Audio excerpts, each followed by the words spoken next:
Done. All right, so whoever's finished, you can just kind of go ahead and we'll just kind of go from there. So whoever wants to go first, you can just go ahead. I'll go first. All right, let me turn this thing off. I think this is me, right?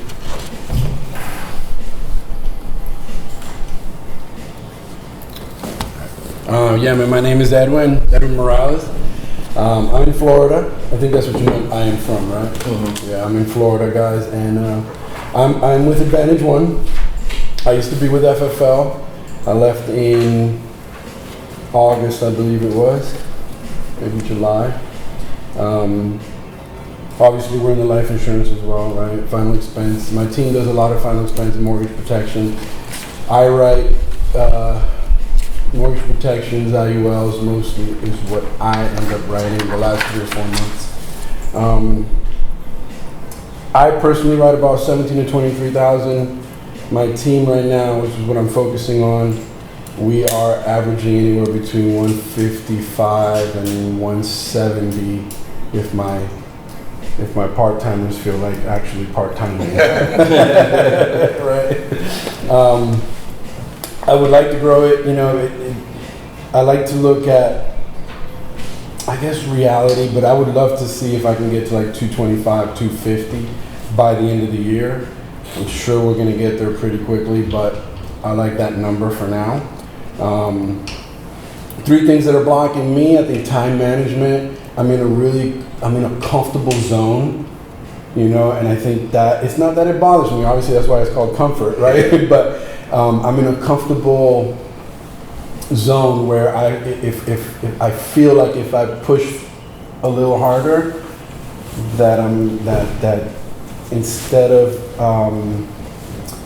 anxiety, stress levels are going to go up, whatever it is, right? That instead of me staying happy, I'm going to go but my business is going to go but I'm going to go You know what I mean? So that mindset of that comfort zone, it bothers me. I didn't put a number 3, but that kind of, that's what's blocking me right now.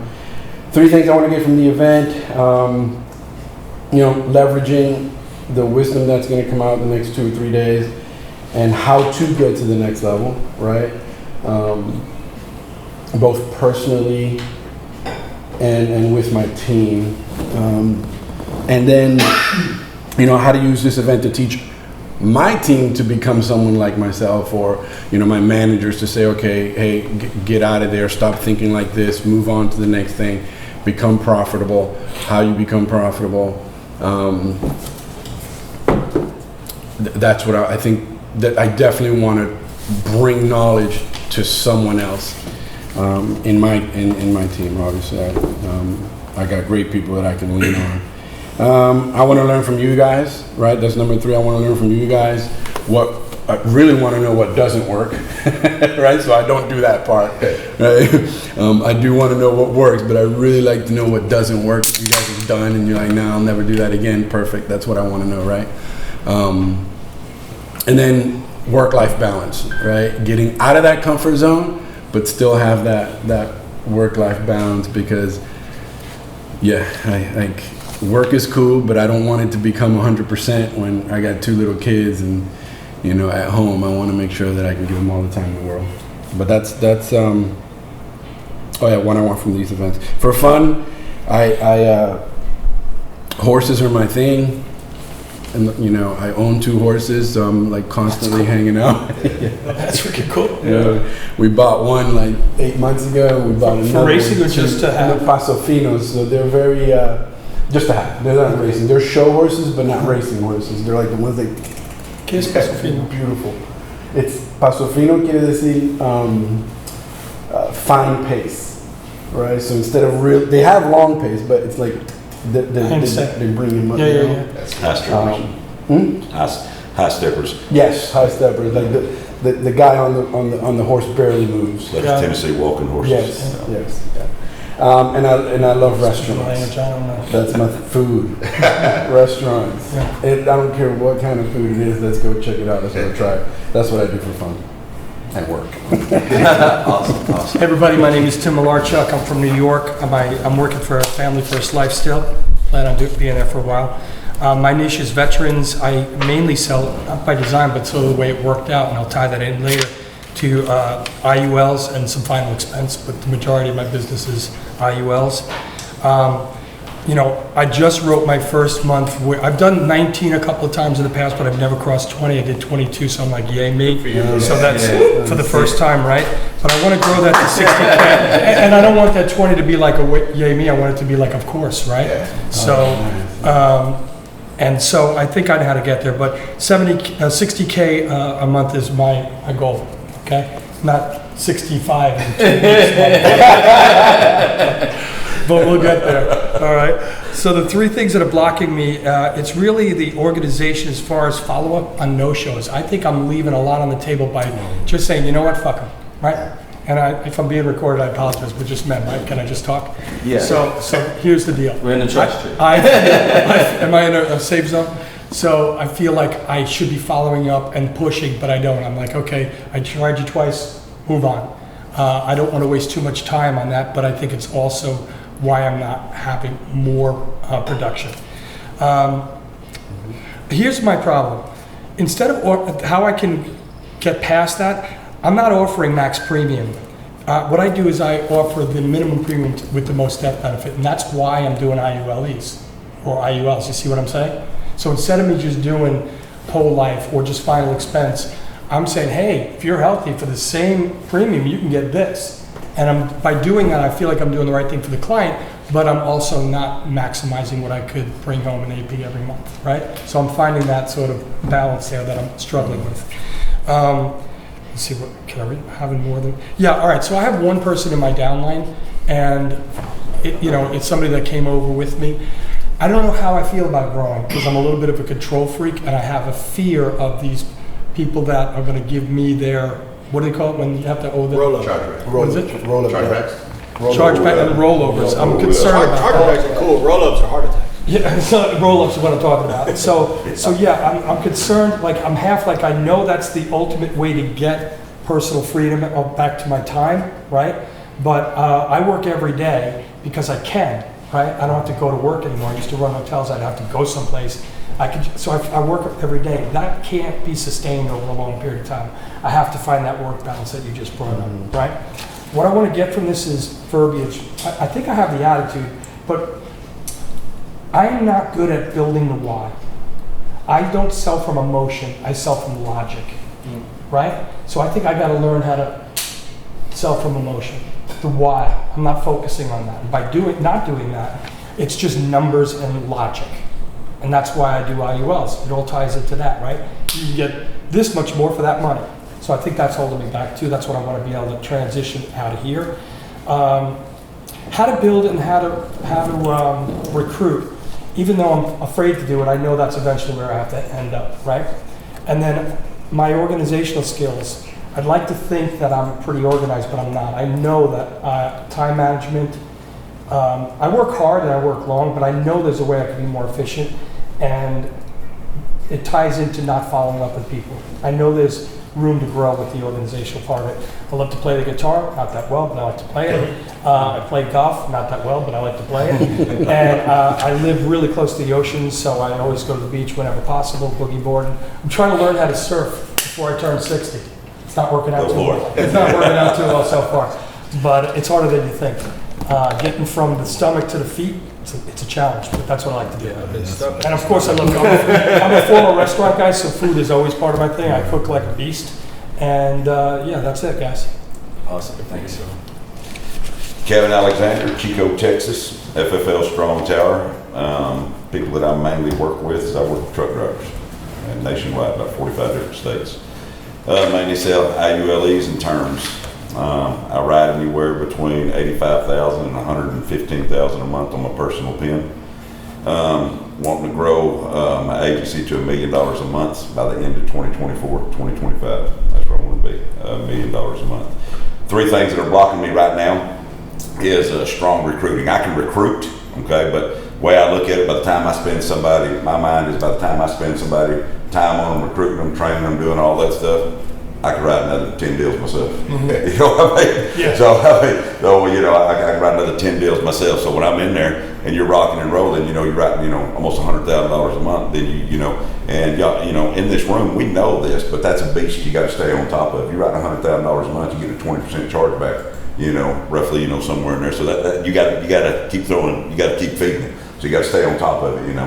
And that's what I do. I have recruited before. I'll just kind of share the story with y'all since we're in here. I have recruited. I was going to a massive agency. We was up to over 300,000 quick. I had a couple guys that come in there that were going out writing a ton of bad business, put some money in their pocket. They bailed on me and rolled over $100,000 in debt up to me. That I personally. So that kind of put the brakes on my recruiting and changed the way I recruit instead of just recruiting and recruiting and recruiting.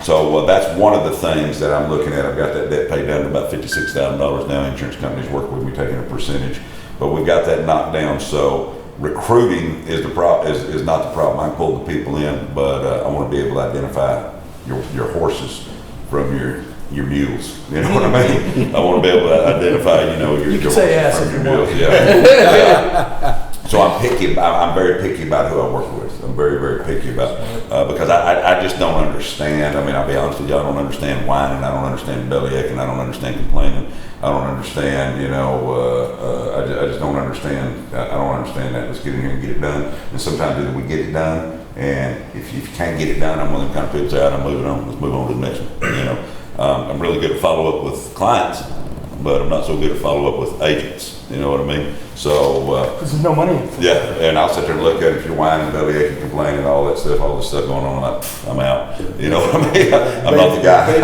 babysitting.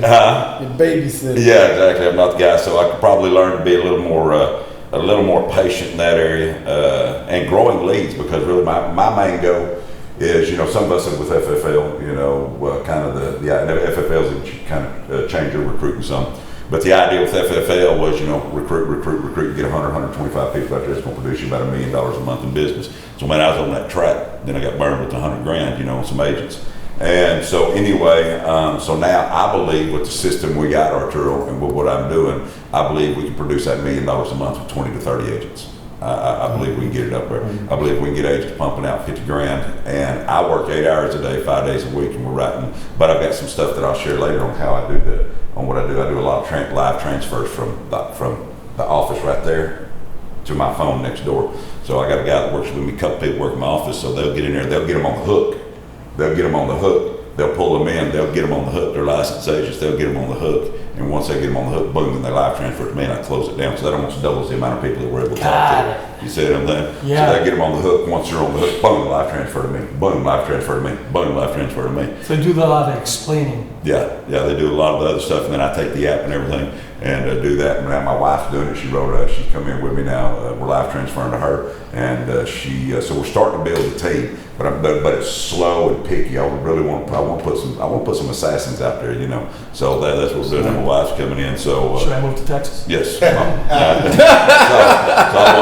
I want to grow this same lead system. What I want to accomplish is grow the same lead system. Where if I got 20, 30 horses out there, that they're not scatter shooting, just buying leads here, buying leads there, but to where we can hone this puppy in, and I'll be able to support their lead system producing the same kind of numbers that we're producing right now for each individual agent. That makes sense? Yeah. Okay. Through what we're doing. So that's the three things I want to get out of it. Is number one, recruit strong, productive agents. Number two, get me to where I'm not so picky so I can identify those strong, productive agents. And then number three, grow the lead support where I can supply for those agents. All right. I want to get these three things from the event. Okay. Number one, recruiting. I want to recruit. I know not everybody's going to be. My big deal right now is recruiting. If I can take what I'm doing, okay, and put it in somebody else's lap, because the system is, when I went with Arturo, it was a complete experiment. I tried a couple of systems, and I'm going to take this and I'm going to find it. It worked out perfect, man. I love it. It's working. So now I need to start taking that system and just adopt it. I got about 4 or 5 agents right now that I'm working with, that I've got leads coming in that it's starting to happen. I've got 2 more agents that are working with me. They're starting right about $10,000-$12,000 a week. So it's starting to happen. So they're hitting $10,000-$12,000 a week. I got another agent that come on, I said my wife, and we're gonna be handling the live transfers out of my office. So I expect that's gonna get our production probably to $150,000 pretty consistent, just between the two of us, you know. So we're getting there. Like I said, what I want to get is high quality agents and match agents with the right people. Because here's what I know. You give me a horse that's ready to run, then let's go. But you give me somebody I got to drag along. I want to be able to identify. I need to put him with Jerry. I need to put him with you. I need to put him with you. Because if that guy works with me, I'm going to kill him or leave him laying in the street. Is that simple? He may have some potential, but me, I'm moving forward. I'm going on. And I got to identify those people that need because there are people out there that may need their hand held a little bit, but I'm not that guy. I got to be able to identify who can put that guy with that guy. You know what I'm saying? Mm-hmm. I got to be able to identify that because I'll move on, Arturo, and there'll be somebody laying back there in the street. They may be good, but just a couple things needed, and I'm left them behind. Then I see them somewhere else running $50,000 a month, and I'm mad. So that's what I want to get for fun, man. I like to ride motorcycles. Me and my wife, we like to load our family up. We love to travel, man. We take off about every 3 months. We take off somewhere. I'm in that boiler room every 3 months. I suggest that to everybody if you can do it. Every 3 months we take off 4 or 5 days. We're going to head down to Cancun next month. But every 3 to 4 months at the most, we take off 3, 4, 5 days somewhere and just relax. And then usually once a year we'll put a 10-day trip in there somewhere. So love to travel, like to ride motorcycles. And I enjoy horses, but I didn't put that on there, man. I used to break a lot of horses. Yeah, I didn't put that on, but I enjoy working. What'd you say about horses? I used to break a lot of horses. Yeah. Okay, I thought that's what you said. That's good. Yeah. Back in the day. But there's a lot of that in there, because a lot of that falls in when you break a horse. What you're simply doing is training a horse to do what you want to do instead of what it wants to do. And that falls into this business so much because you get people that are coming in, work for you, and they come in, don't know nothing. They want to do stuff the way that they want to do it. And you got to kind of break it. And there's a system, there's a way that it's got to be done. And it goes a lot easier. With horses, we used to break a horse. When a horse wouldn't do what it's supposed to do, I would slide my hands down the reins. I'd reach right down there by the bridle, and you'd pull their head around to your knee. And a horse can only go where their head goes. You'd pull that head around to your knee, and that horse would just sit there and go in a circle. But something happened when you pull that head around to the knee. And as that horse would bend, it exposed his ribs, and this sounds mean to people, but then you take that spur and you gut it, you just bust it, boom! And that horse, after a few times, he would learn. That's how you teach them how to, when they feel that rein touch their neck, they know to go that way, or they know what's coming. So you got to break their wheel. Beautiful. And so many times when it comes into this business, somebody's own plan of how they want to do stuff has got to be broken in order to do it the right way. So I call that in my business culture. Yeah, right? We don't talk a lot about culture. I put it. That's the nice way of doing what you're saying. So that's our culture. I need to quit telling them to bust you in the ribs. The bullet point. We're gonna do it this way. I'm gonna bust you in the ribs. I'm gonna start using culture. But I like motorcycles, traveling, and man, I enjoy working out. Me and my wife and my kids, we get together. And sometimes we work out together. So I enjoy spending time with my family. That's important. Yeah. For you. Awesome. Derek Tate, Texas. Live right outside of Waco, Texas now. Grew up in the Austin area. Work with Family First Life. My new niche is veterans. Trying to get the hang of that. I actually worked for the VA for about 6 years, so it kind of all falls in place and actually worked out good. Gives me something to relate to them about, knowing kind of how badly some of their systems work. Mainly sell a lot of final expense. At the moment, I was kind of starting to write about $15,000-$20,000 a month in AP. I'd love to get it to 40 to 60 on my personal pen by the end of the year. Things that are blocking me right now, my mindset. Had a couple rough weeks before I kind of transitioned here with you guys. So was doing everything face to face. Had a couple travel trips. Had one that went pretty bad and just kind of messed me up. I know my mindset hasn't been there lately, so I'm trying to pull it together. Trying to learn, this new way of doing it over the phone. So What happened? I took a travel trip and I literally got no-showed, and I sold nothing. $3,000 in expensive of buying leads and buying more leads and driving around all day and came out empty-handed. So that had never happened to me before. And I feel like the old way of just throw more money at it and buy more leads with the leads flow that I was getting just wasn't really working. And even before that, when I felt like it was starting to come together, I was selling, but then I felt like I was telling Jerry this, that everything I was getting then in commissions, I felt like I was then just paying back my credit card. There was never, it seemed like my ROI I wasn't putting money back in my joint account with my family. I was basically just continually paying off what I was just spending. And it's like, oh yeah, let me buy another $500 leads, let me buy another $2,000. Like, let me just keep buying, keep spending my way out of it. But in the long run, like, you know, you'd have things that would, you know, chargebacks or things that would get declined on the policy, and then, you know, whatever. And it just, I wasn't refilling that tank. So, you know, the other things holding me back, just putting in the extra work, honestly, because my mindset lately, I know that I'm probably not putting in the hours that I need to, and treating it like the business that needs to be treated. Third thing I put was just lead flow, just kind of trying to figure out this new lead flow and how this works over the phone. Things I want to get out of this event is reset my mindset. I know it's been kind of messed up, so I gotta get back on that horse and get my mind right. Learn more techniques and things about selling over the phone, because it's a little bit different than me sitting in front of somebody. I felt a lot more comfortable over the last few months selling. Got pretty decent in the home. It's a learning curve building the rapport, I feel like, over the phone for me. Yeah. So that's something I'm trying to learn. Get my schedule dialed in is something I kind of want to learn, is from everybody here, you know, how they're running things, how they're setting their schedule, the way they're operating day to day, to write the business that some of you guys have been doing. Things I like to do for fun. I got 2 little boys, 4 and 5. I like to play with them. Want to have more time to spend time with them. I like taking trips with my family, traveling when we can, and I like to shoot. So I like my guns. I live in Texas. Awesome. Sweet. Cool. Jerry Ruffino, Austin, Texas. Originally born in Mexico, so it's a little different.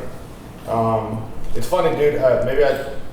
Not to correct anybody, I don't work for FFL. I decided to partner with FFL to do this business. So I don't think anybody here works for anybody. Like, you should work for yourself. Yeah. So, and sometimes language can be really important. So you say you work for them, and you feel like you got to do the system. So I decided to partner with FFL. That's good. I'm also in the veteran niche, which made me really uncomfortable at first, because I literally don't know anything about veterans. But then I really had to do some research, and I realized I have a ton of actual experiences working in Austin and in Fort Hood and Killeen. So it's been actually pretty refreshing. It's also been terrible to do your research and see how terrible we treat our veterans when it comes to final expenses and stuff like that, and the lack of awareness out there. So that's been really interesting for me. I usually write anywhere between 25 to 35 grand a month. I'm right around 125, so I'm way behind where I want to be this year. I want to grow that to about 60K on my personal pen. My team does anywhere between, our best month was 190. We usually do right around 140, 160. Honestly, probably this month will be probably lower, because we've lost some soldiers along the way in the battle. 3 things that are blocking me right now, obviously, is myself. This is going to sound weird, but I got to be more selfish. I take calls from everybody all the time, and sometimes even the stragglers behind, I'm very empathetic, and I feel bad for those people, because I get to know folks on a real personal level. And honestly, I think that hinders me at times, because I'm like, hey, I want you to do well, but I can't keep buying your leads, and I can't keep doing these things that are hindering my family. So I think I'm trying to get better at that, but just got to become more selfish, but also mindset and all those things. Just having a believe I can do attitude, especially in this telesale world, which, dude, it's just talking to people. It's not that hard. It's just doing it on the phone versus anything else. So knowledge, I think it's just continuing to have some knowledge that I don't think we can ever have enough knowledge. So just continue to learn this business. When I started in this business, I didn't know anything. They just said, hey, come here and buy some leads, go to the home, call me when you're there. I said, bet. And I skipped the last step. I didn't call them, I just did it. So my first weekend, I wrote my first day, bro, I wrote $8 grand. I was like, dude, I can do this all day. Wow. And then I had a rude awakening after that. I was like, okay, maybe this isn't that. But I was like, dude, I didn't call anybody. It wasn't that hard. I was just plugging the things, put in the app, and be done. But then it's also understanding that, I think that we as insurance folks have a responsibility to the folks. yeah, the financial services industry is going to make us a lot of money if we want that. But I don't know, man. I'm a big believer in doing what's best for the client at all times, and not just what's best for my, bonus or any of that crap. Like, I think money follows. So, dude, it's funny to hear Kevin talk about this because I've been going through the same recruiting things, right? Literally, we've been talking about it quite a bit. Like, I'm going to be very strategic as to who I'm going to continue to give my time to. It goes back to the being selfish component, because I'm tired of even people I personally knew came into the business and now have ghosted me and rolled up some debt. And maybe it's not 100K, that's crazy. I know several folks that have been like shooting the boat though. That's what's scary. I know several folks that are in that boat.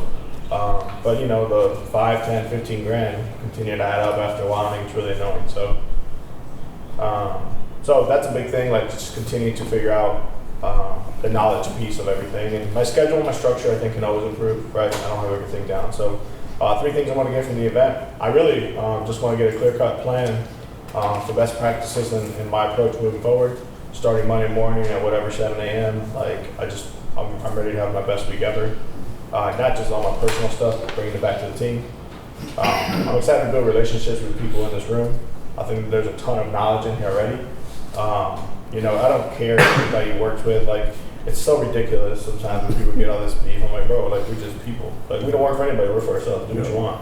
I don't get caught up with any of that, so I'm super excited to learn about different practices, different avenues. I think I used to be brainwashed when it came to carriers. I've been able to wash that away. And now I've just done a lot of research on what's best for our clients. So I'm really, really excited to build relationships. I think it's the best way to do it. Have meaningful conversations and enjoy each other's company and evenings.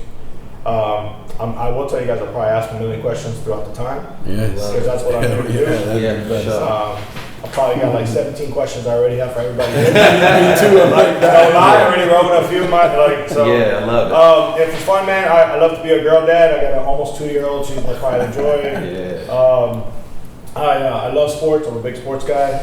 The Miami Heat are my squad, so I think we're doing okay. So you feeling good? I feel great, bro. I went to play basketball yesterday. I pulled something back here, so you see me limping. But after I saw the Heat, I'm like, man, my leg's great.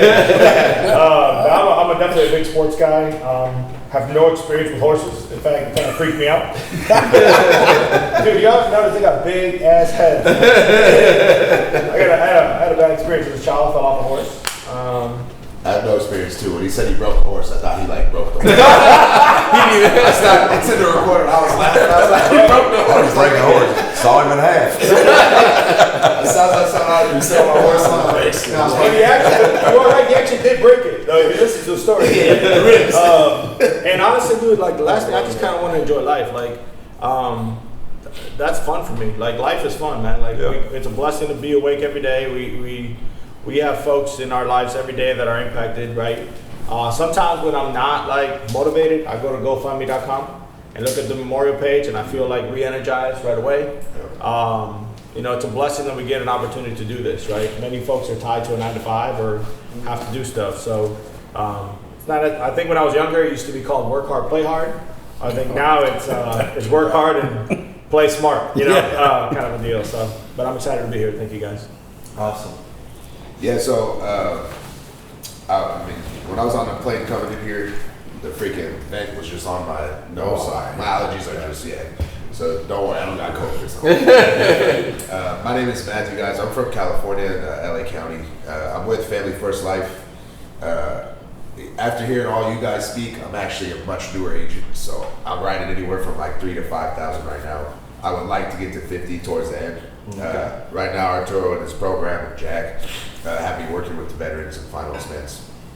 So that's been cool, but just like you said, it's a lot to learn. I didn't realize how bad we treat our vets.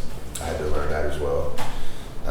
And even just a post off of the Facebook where people are commenting, you could kind of see like the frustration in their voice, like they're very upset about it. So right now, I'm really learning a lot about that.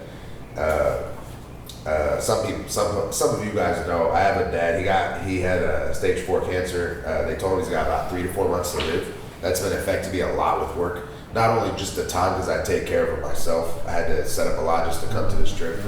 But the second thing is you know, you deal a lot emotionally with it. You know what I mean? Like if you know a parent, even a child anyway, that has 3 to 4 months, really your mindset is like, I'd rather go spend time with them just in case it is the last three months or so. So that's been affecting me a lot of work, but at the same time, I don't want to use it as an excuse. You know what I mean? Even That's not an excuse. That's valid. I hope so, man. I just, you know, just for him too, I'd like him to see that I'm doing well in something like this, and you know, if it is time or not. So scheduling and dealing with that time is definitely some of the things that are blocking me. And if I had to add, the last one is just experience, man. Like, I haven't done this long enough, so I'm learning a lot from you guys, and I hope to network with you guys and really get some tips. The 3 things I want from this event, like I said, you guys are much more advanced. Mine is just learning how to make better cash flow, you know, helping more clients to make more cash flow. And then I also want to know, using your system, I want to know if I should build an agency and I have a small passion of real estate, or if I could just work on cash flow and invest that into real estate. I don't know what I want to do.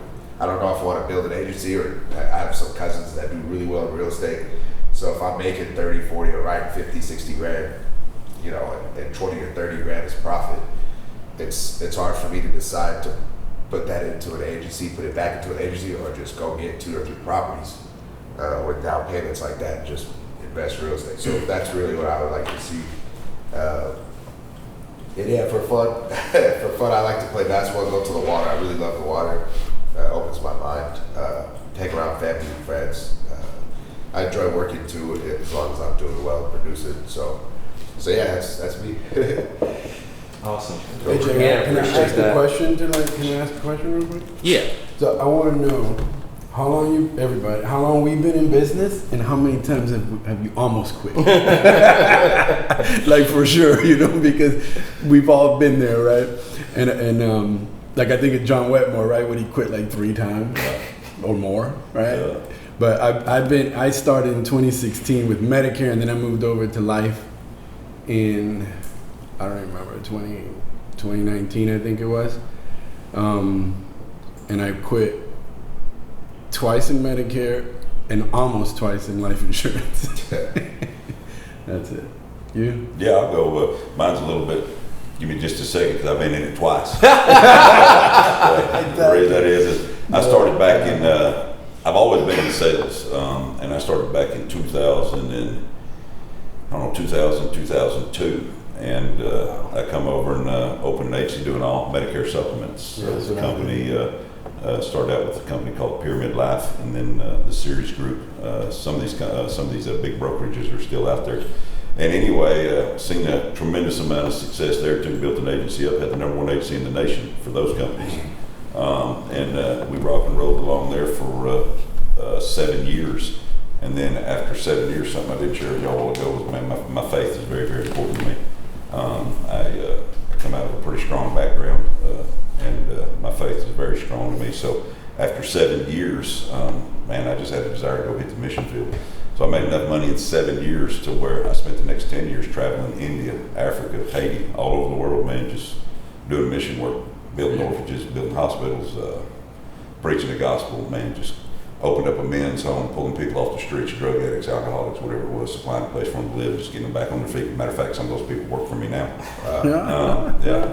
David's one of them. Yeah, I knew it already. That's man. David's one of them. And as a matter of fact, he ran my men's home there for a while. I love it. And he was my director.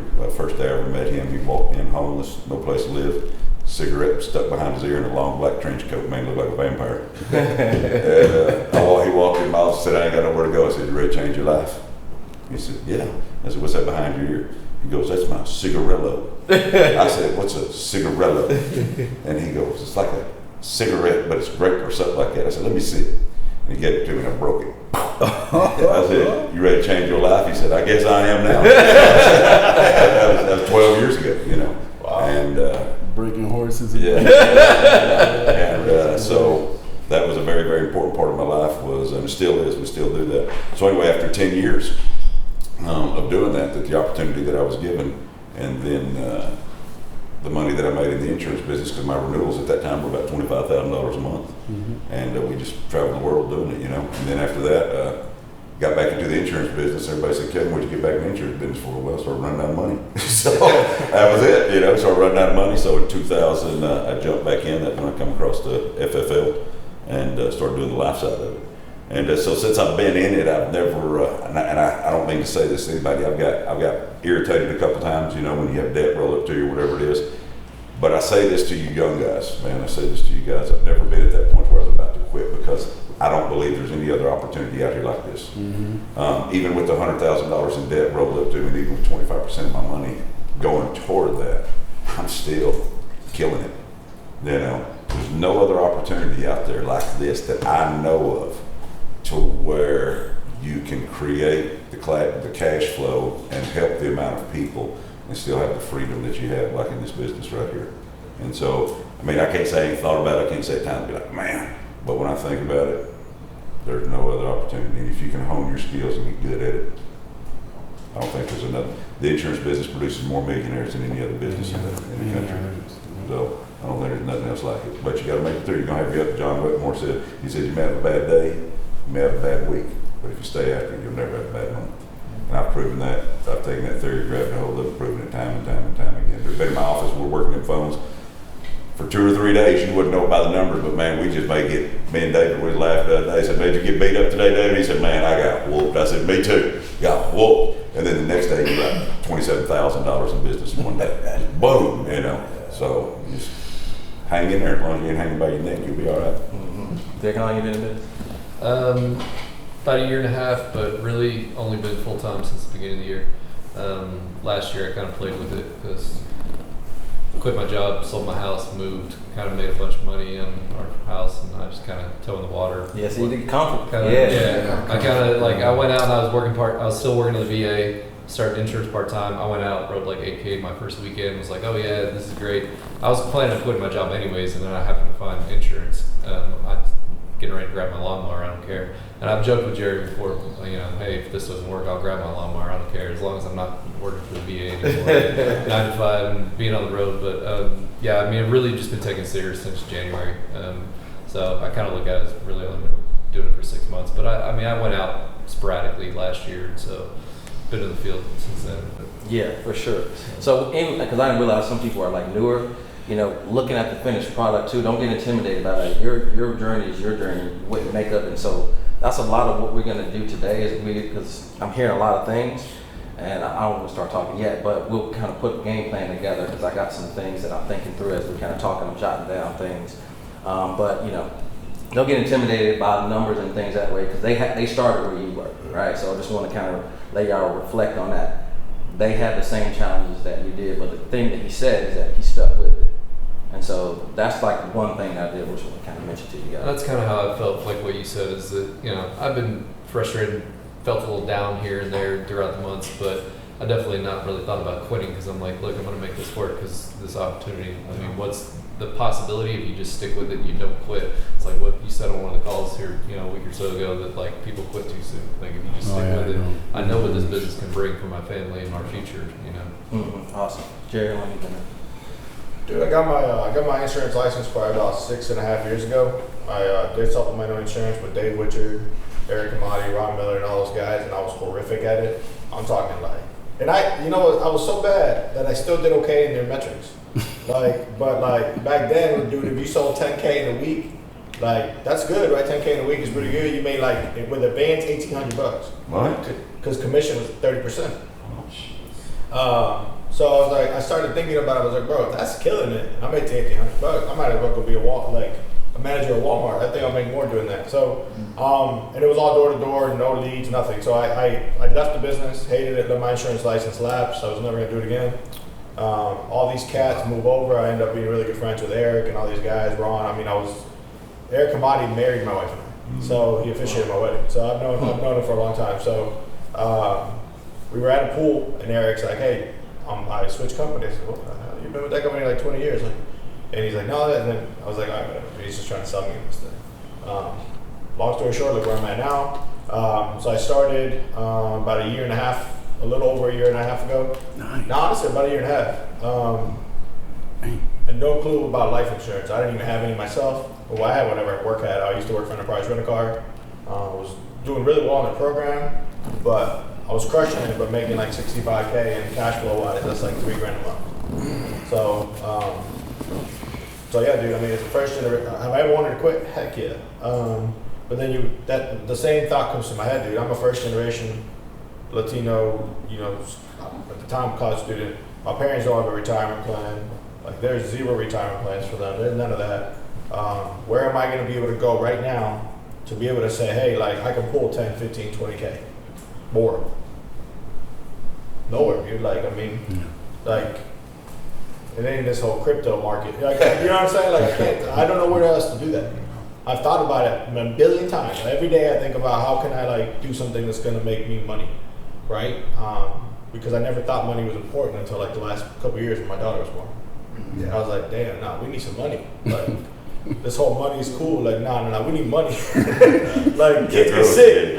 We need money. You know, daycare is $1,400. That's why I got into the business. I was only gonna do part time. I was part time, straight up. I wasn't gonna do anything else. And then I was like, which was my part time job? The one that's paying me a heck of a lot more, or the one that I'm spending all my time in. So that's when I got over here, and it's been a roller coaster, but it's been a good ride, and just trying to make it better for myself and the people on the downline. For sure. Matt, how long did you say you've been in? I've been selling insurance probably 5 or 6 months. I used to work with a company called World Financial Group. I don't know if it's there. Oh yeah. Yeah, back in the day, so that didn't go well. I don't really consider that as an experience, but yeah, I'm 5 or 6. Bro, but that is the experience. See, like, this is what happens. You go to another platform, and I'm not saying there's one better than the other, bro. Like, there isn't. You can do anything you want with anything. But we get that feedback from sometimes folks because it's like, hey, make your hot list, do your thing, right? Whatever, like, your friends, family. Like, that is a massive experience because when you come over here, you realize, oh crap, I can do it my own way. Now I'm really my boss, right? It's a little different, you know, because like the things you learned over there, you come over here, it's a lot different, you know, and it don't matter which one you go to. Like, it is a heck of a lot different when you don't work for someone. As long as you're not captive, you're gonna be okay. Yeah. If you're captive, Yeah. let's talk later. Yeah, and I like this mindset because you're just talking about taking ownership of like what you're doing and you make it. Whether it's like, you know, with the independent thing, it's like you got more reign to kind of do what you need to do, and then the results are kind of up to you. So,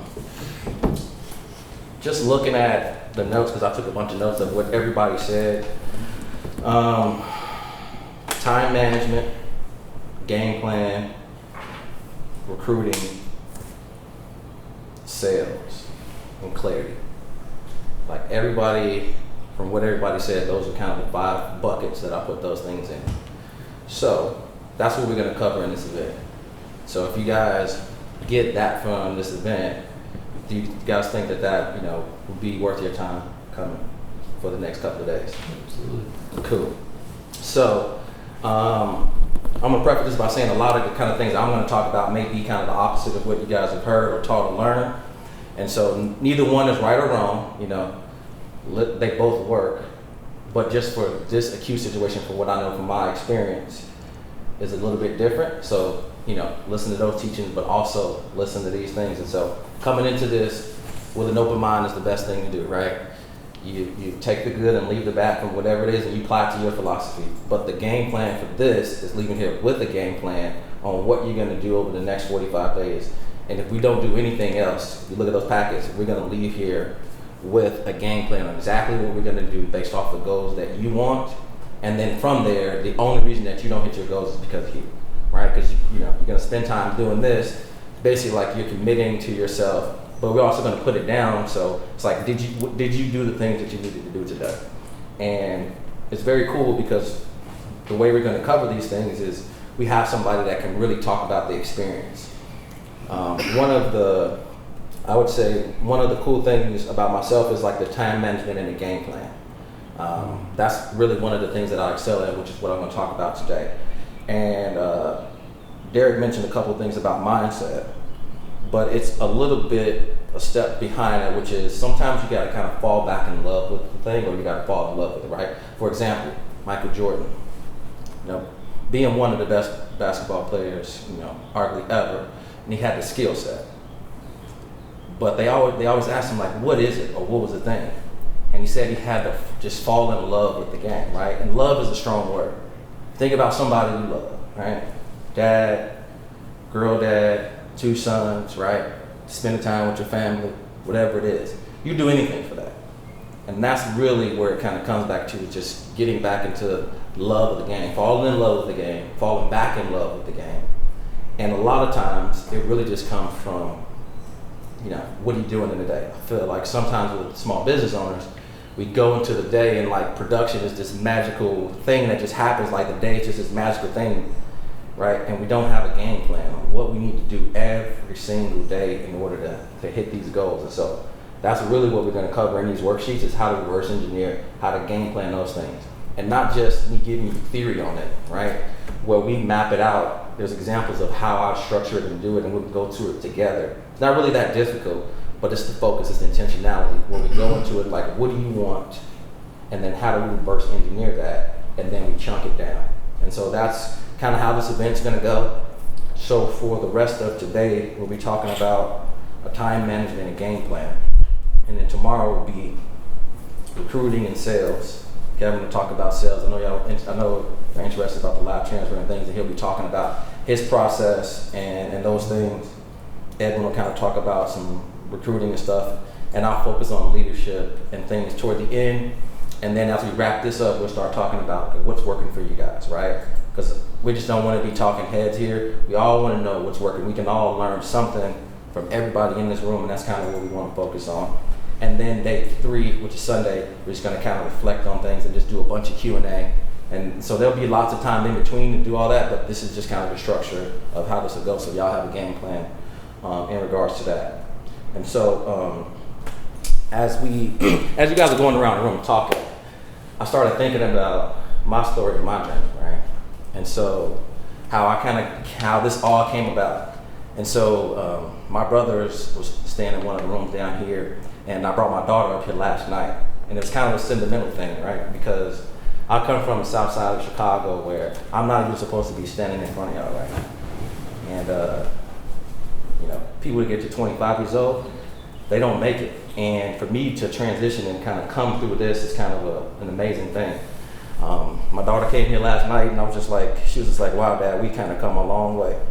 So when I first came to Nashville, that's my apartment. That's what it looked like. No furniture, air mattress, like all of these things. But like what Kevin said, is like, I just kept fighting every single day and just never gave up. And so in that process, I tried everything. Real estate, convenience stores, like all of these things, and it brought me back to the life insurance. And really it was just sales in general. I just had a passion for communicating with people, influence, leadership, and then anything that I was like all in on, I just like went in on it, and that's where the sales came.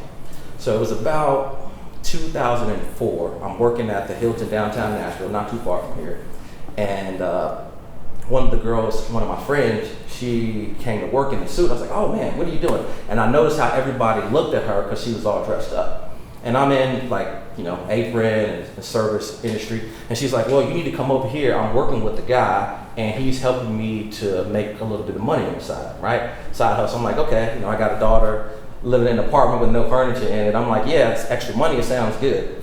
So I meet up with this guy, and he's working at Aflac. So that was kind of my first introduction into getting into life insurance. So went to go and talk to this guy named Wes Hutton. And really sharp dude. He's like, dude, I can help you do X, Y, and Z. So I went to go take the test and everything.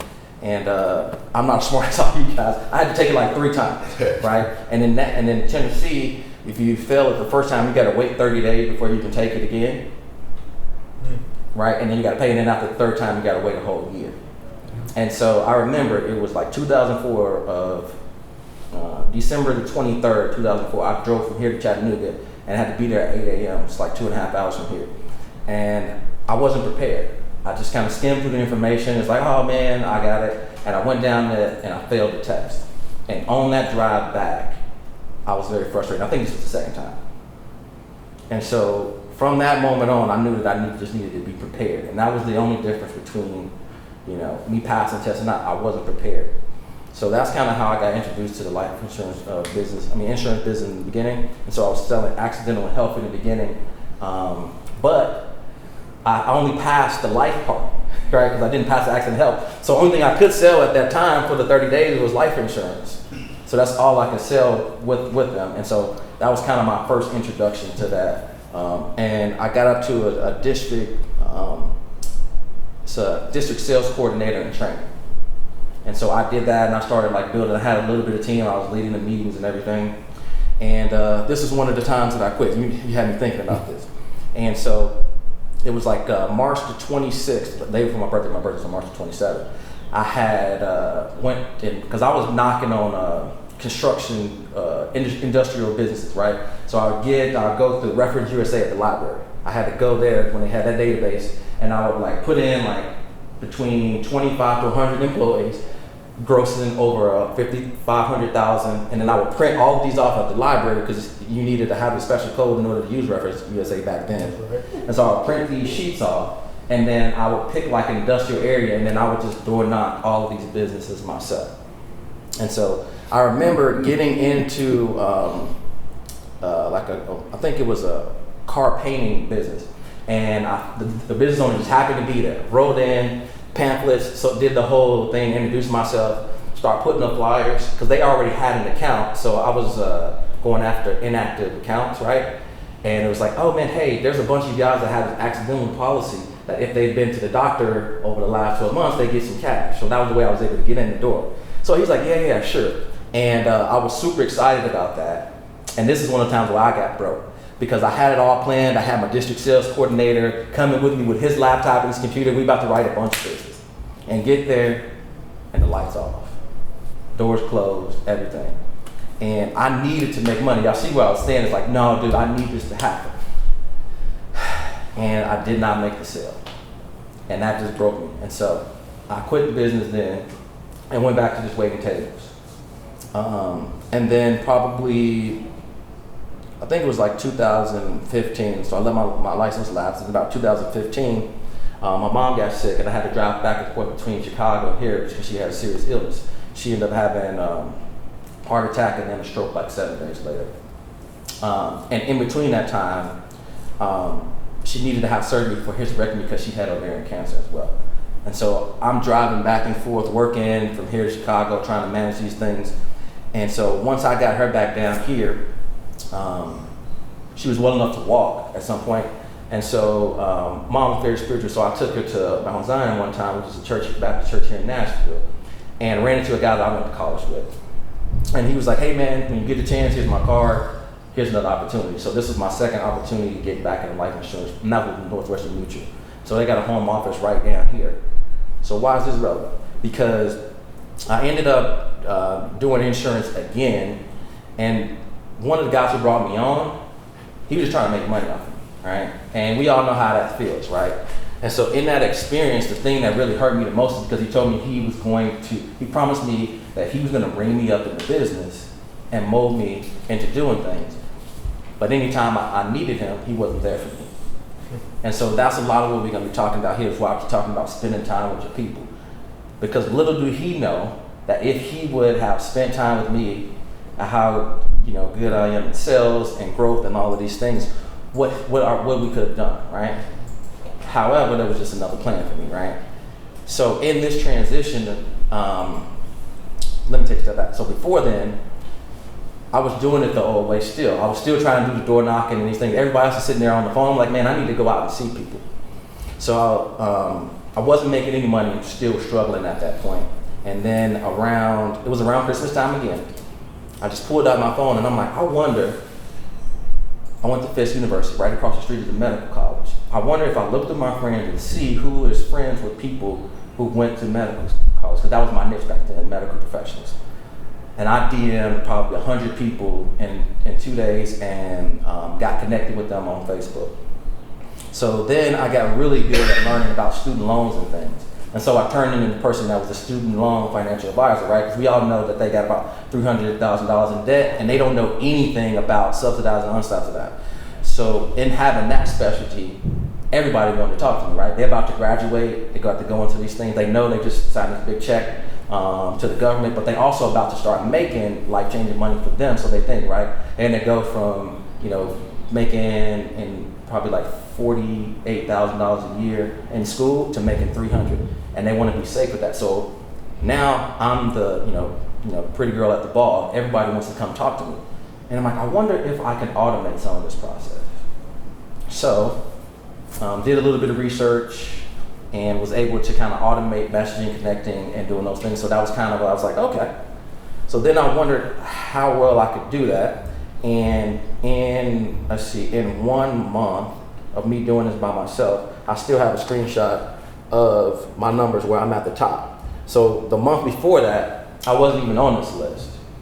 And then we went to a conference and I ended up being at the top where I did,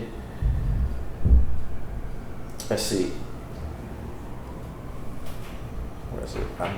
did 93 meetings in 1 month with people that averaged the income was $84,244, and I closed a bunch of those.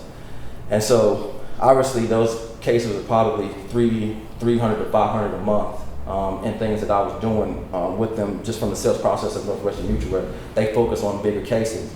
And once I did that in a month, that changed everything for me, because I remember being in meetings where I'm like, everybody's just like fight to see people. They say all these generic things, like nobody actually showed me what to do. And that's when I realized nobody really knew, right? It was all this mystical kind of magical thing. Nobody had an actual process besides just cold calling in person or over the phone. And so once I realized that, I trained one young dude how to do it, and he had a good month. And then I'm like, well, it's time for me to make a transition, right? Because my justification is I'm just one person trying to just help many, but if I can help more people, this is exponentially kind of how I can grow. So that's kind of my why, and that's kind of why I'm here, and that's kind of been my journey to getting to this point to be in front of you. And I've had ups and downs in life insurance and in this, where I have thought like, man, is this the thing for me? Having, a good month and then have to fire my top closer, that's doing 102,000 revenue. That's a tough decision to make, but it was for the culture of the team, right? Having to make tough decisions like that and wondering if I made the right decision, or, losing some good soldiers sometime, right? That hurts you. Unexpected things happen and you lose people, and it's like, man, you've worked so hard to find people, you've been pouring in them, and then things happen by the wayside. And so it is a challenge, but that's just part of the business, and that's one of those things that we talk through, is that it's never ending, and so we always want to have some kind of systematic process to kind of buffer those things, right? Because when it happens, you kind of stake big, and then you kind of get into the scarcity mode. And so, in saying that, it's just like, we all kind of face these challenges, and over this time together, we want to see that this isn't just one acute situation for you. This is happening for all of us, and how we're able to overcome it in different ways and what people use together. And that's kind of what we're going to go through over the next couple of days. And that's just kind of my why. And so that's why I'm standing in front of you guys today. All right. So got a few minutes before we break.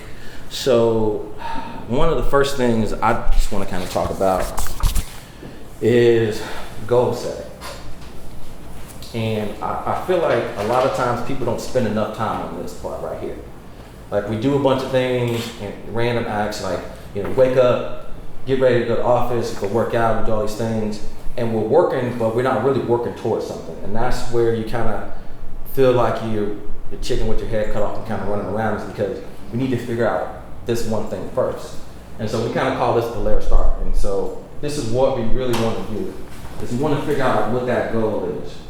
And for parameters of this conversation, we want to just keep it as a tangible thing of like a number, right? So, it can be multiple things, but like for your business, right? We're going to keep it in this, whether it's 25,000, 30,000, whatever it is for you. That's the first thing that we need to do. So there's a second page here. And again, this is for you. So there's no need to put big numbers on there to try to impress anybody, because based off of this number, this is what we're going to reverse engineer. What's blocking you, what's holding you back from this, and we're going to put a game plan together on how you're going to do that. Because from this, right, this determines the actions that we need to do. And I think that as a leader, right, as a team, like, this needs to be the go. And it needs to be clear that we're all working together towards this thing here. Because now you can figure out where your time goes. So there's always like one question. Is it going towards this or is it going away from it? And then once you figure that part, then you just flip it, right? You reverse engineer it, right? Because the number one thing that we kind of need, and I'll rewrite this, is focus, right? And so this is a very important thing, which is focus. And so in order to know what you need to focus on, the first thing you need to do is just reverse it to, you know, what are the things that are distracting you? Because if you remove the distractions, then you're gonna have more time to focus. If we have a goal, we remove the distractions, now we need to have a game plan. And so these things go together. Because the myth is that, oh, I just need more leads, I just need better this and that. But in order for things to change, in the words of Jim Rohn, you gotta change, right? Don't wish for less problems, wish for more skills. And that's what we're gonna do is, we're gonna figure out, get clarity on the goal. We're gonna talk about the distractions and things that are moving you, and then we're gonna put a game plan to get through those things. Because once you have that, and you know every single day what you need to do, and it's only a few things, but we need to get clear on the goal first, then we can determine what those actions are. And once we come to that understanding, and it's clear to us, right, we know what we need to do every single day, we don't have time for the distractions because we blocked out this intentionality that these things need to get done, right? And in a timely fashion. So then you do have time if you want to have work-life balance, if you want to go on quarterly trips, because you deserve it, because you have mapped those things out. And in this plan, I'm going to go through all of these and show you what I do, and then we'll build one for you. And so before we leave this over this weekend, you guys will have your game plan based off of what your goals are, so you know exactly what you need to do for the next 45, 60 days as a game plan. Because when you know that, when you wake up, you already know what to do, then it's just execute, kill, shoot, just bang, bang. And that's how you hit your goals. That's how you achieve things. That's how you build consistency. That's how you break through your glass ceiling, and then you make that your floor, like Tim's saying. He wants that to be the norm. Well, that's how you do it. You repeat the same actions over and over that's going towards your goal with focus, eliminating distractions. And so that's kind of what we're gonna do. So let's just take a few seconds to just figure out like what that goal, what that means to you, what your goal is, what that is. Because without this, we can't really do a lot of this. Does that make sense? Yeah. Okay.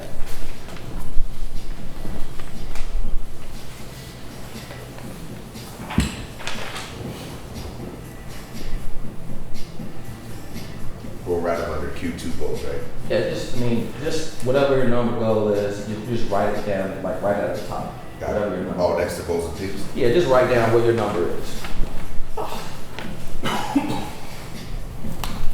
And so in this event too, once we get some of this filled out, we're gonna do a few hot seats. So just make sure you kind of filling out your stuff, because we're gonna go through folks' businesses and kind of talk through some of those. So we will have some hot seats.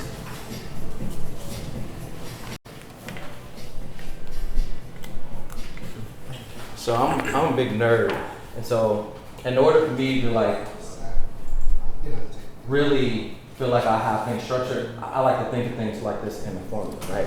So usually, if you get the formula right, you usually can solve the thing, right? Right? We all know that. So like, you get the formula right, then you're usually pretty good. What was that? A squared, B squared equals C squared? That's the only thing I remember high school. And so this is basically like an A plus B equals C, right? And so define the goal, right? So the first thing is we need to have the solution to the equation, right? And so we've got the goal. And then the next thing is we need to define the actions that we need in order to hit the goal. And then you need to have a timeline, right? Because you can say you want to write 10, but then if we don't assign a time to it, it's like, okay, well, when do you want to write? Do you want to do it tomorrow? Do you want to do it in a month, right? Do you want to do it in a year? And so once we assign a timeline to it, right, now we're clear. So you see how I'm breaking it, like we just deconstructed all of this down to this. So the first thing, right, we got to do is we have to figure out what the goal is. So everybody's got their goal, right? Okay. Now we need to figure out what the actions are that we need to do in order to hit that goal. So for you and your business, right, these are the things that you can probably write down on that sheet. is what are the things that you need to do to get closer to your goal, right? Whatever your goal is, what do you need to do in order to get there? Whether it's do more appointments, meet with your team, have sales training, right? Go out with your team and build some camaraderie with them, so that it's so into them, so that they can invest more in you, because you spent time with them. They know that you care, and you're not just, they're working with you, not for you, which is an important thing. If you need more leads, right? If you need to increase your volume, whatever it is, because this is your business, so you know what you need to do, but we want to get it out of your head and get it down on paper on what the actions that you need to do. And if you don't know, that's great, because we have time to go through it, because we have everybody here on like what the actions are, and we'll kind of go through what those actions are. So let's just go through defining the actions that you need in order to hit your goal. So kind of examples for us. We want to double our sales, right? So we need to have a constant pipeline of new talent kind of coming in. And what we learn is we need to have younger people that are hungry, that the value of a little bit means more to them.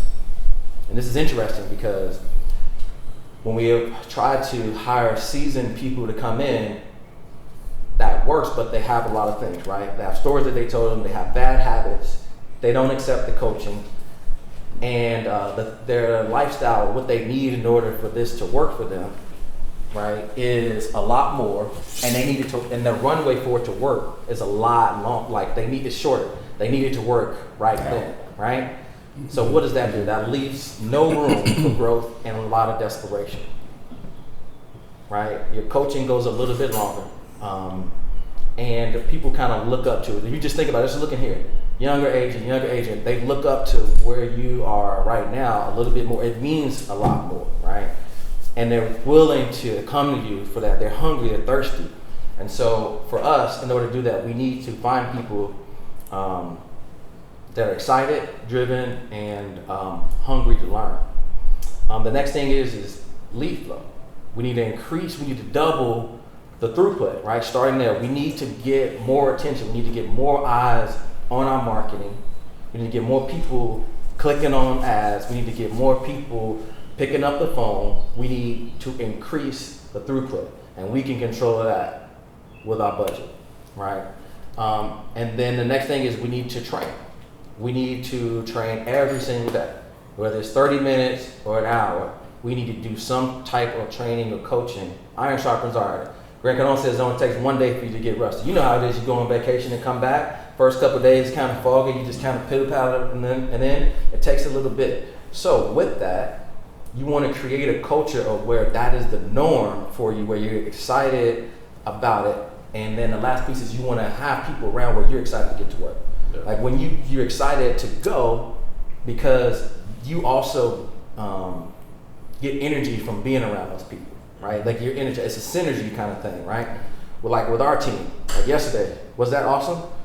100%. Spending time together on and off the court as well, but in the sales environment, talking about all these things, lifestyle, personal, all of those things kind of together, because you want to braid those fabrics in to where it's so connected, where it's a kind of an emotional kind of thing with you. And so those are the actions that I need to take. Recruiting, training, and the budget. And so those are kind of the things that, the actions that's going to get me closer to my goal. Does that make sense? Yeah. And so I don't know if you heard a little bit, I was getting coffee, but we want to define our goal, and then we want to define what actions I need to take in order to get that. So with your sheet, you want to make sure you're clear, because we're going to do some hot seats on this. What are the actions that you need to take that are going to get you closer to your goal? And so this formula is action plus time is going to equal your goal. So we're keeping a simple formula here. So this is why we need to get the goal first. So Jerry, for you, what actions do you need to take to hit your goal? For sure, I gotta have a more consistent schedule. No questions asked. I mean, I can come up with 1,000 excuses, but exactly time management, when I'm a dad, I'm a dad. When I'm at work, I'm at work.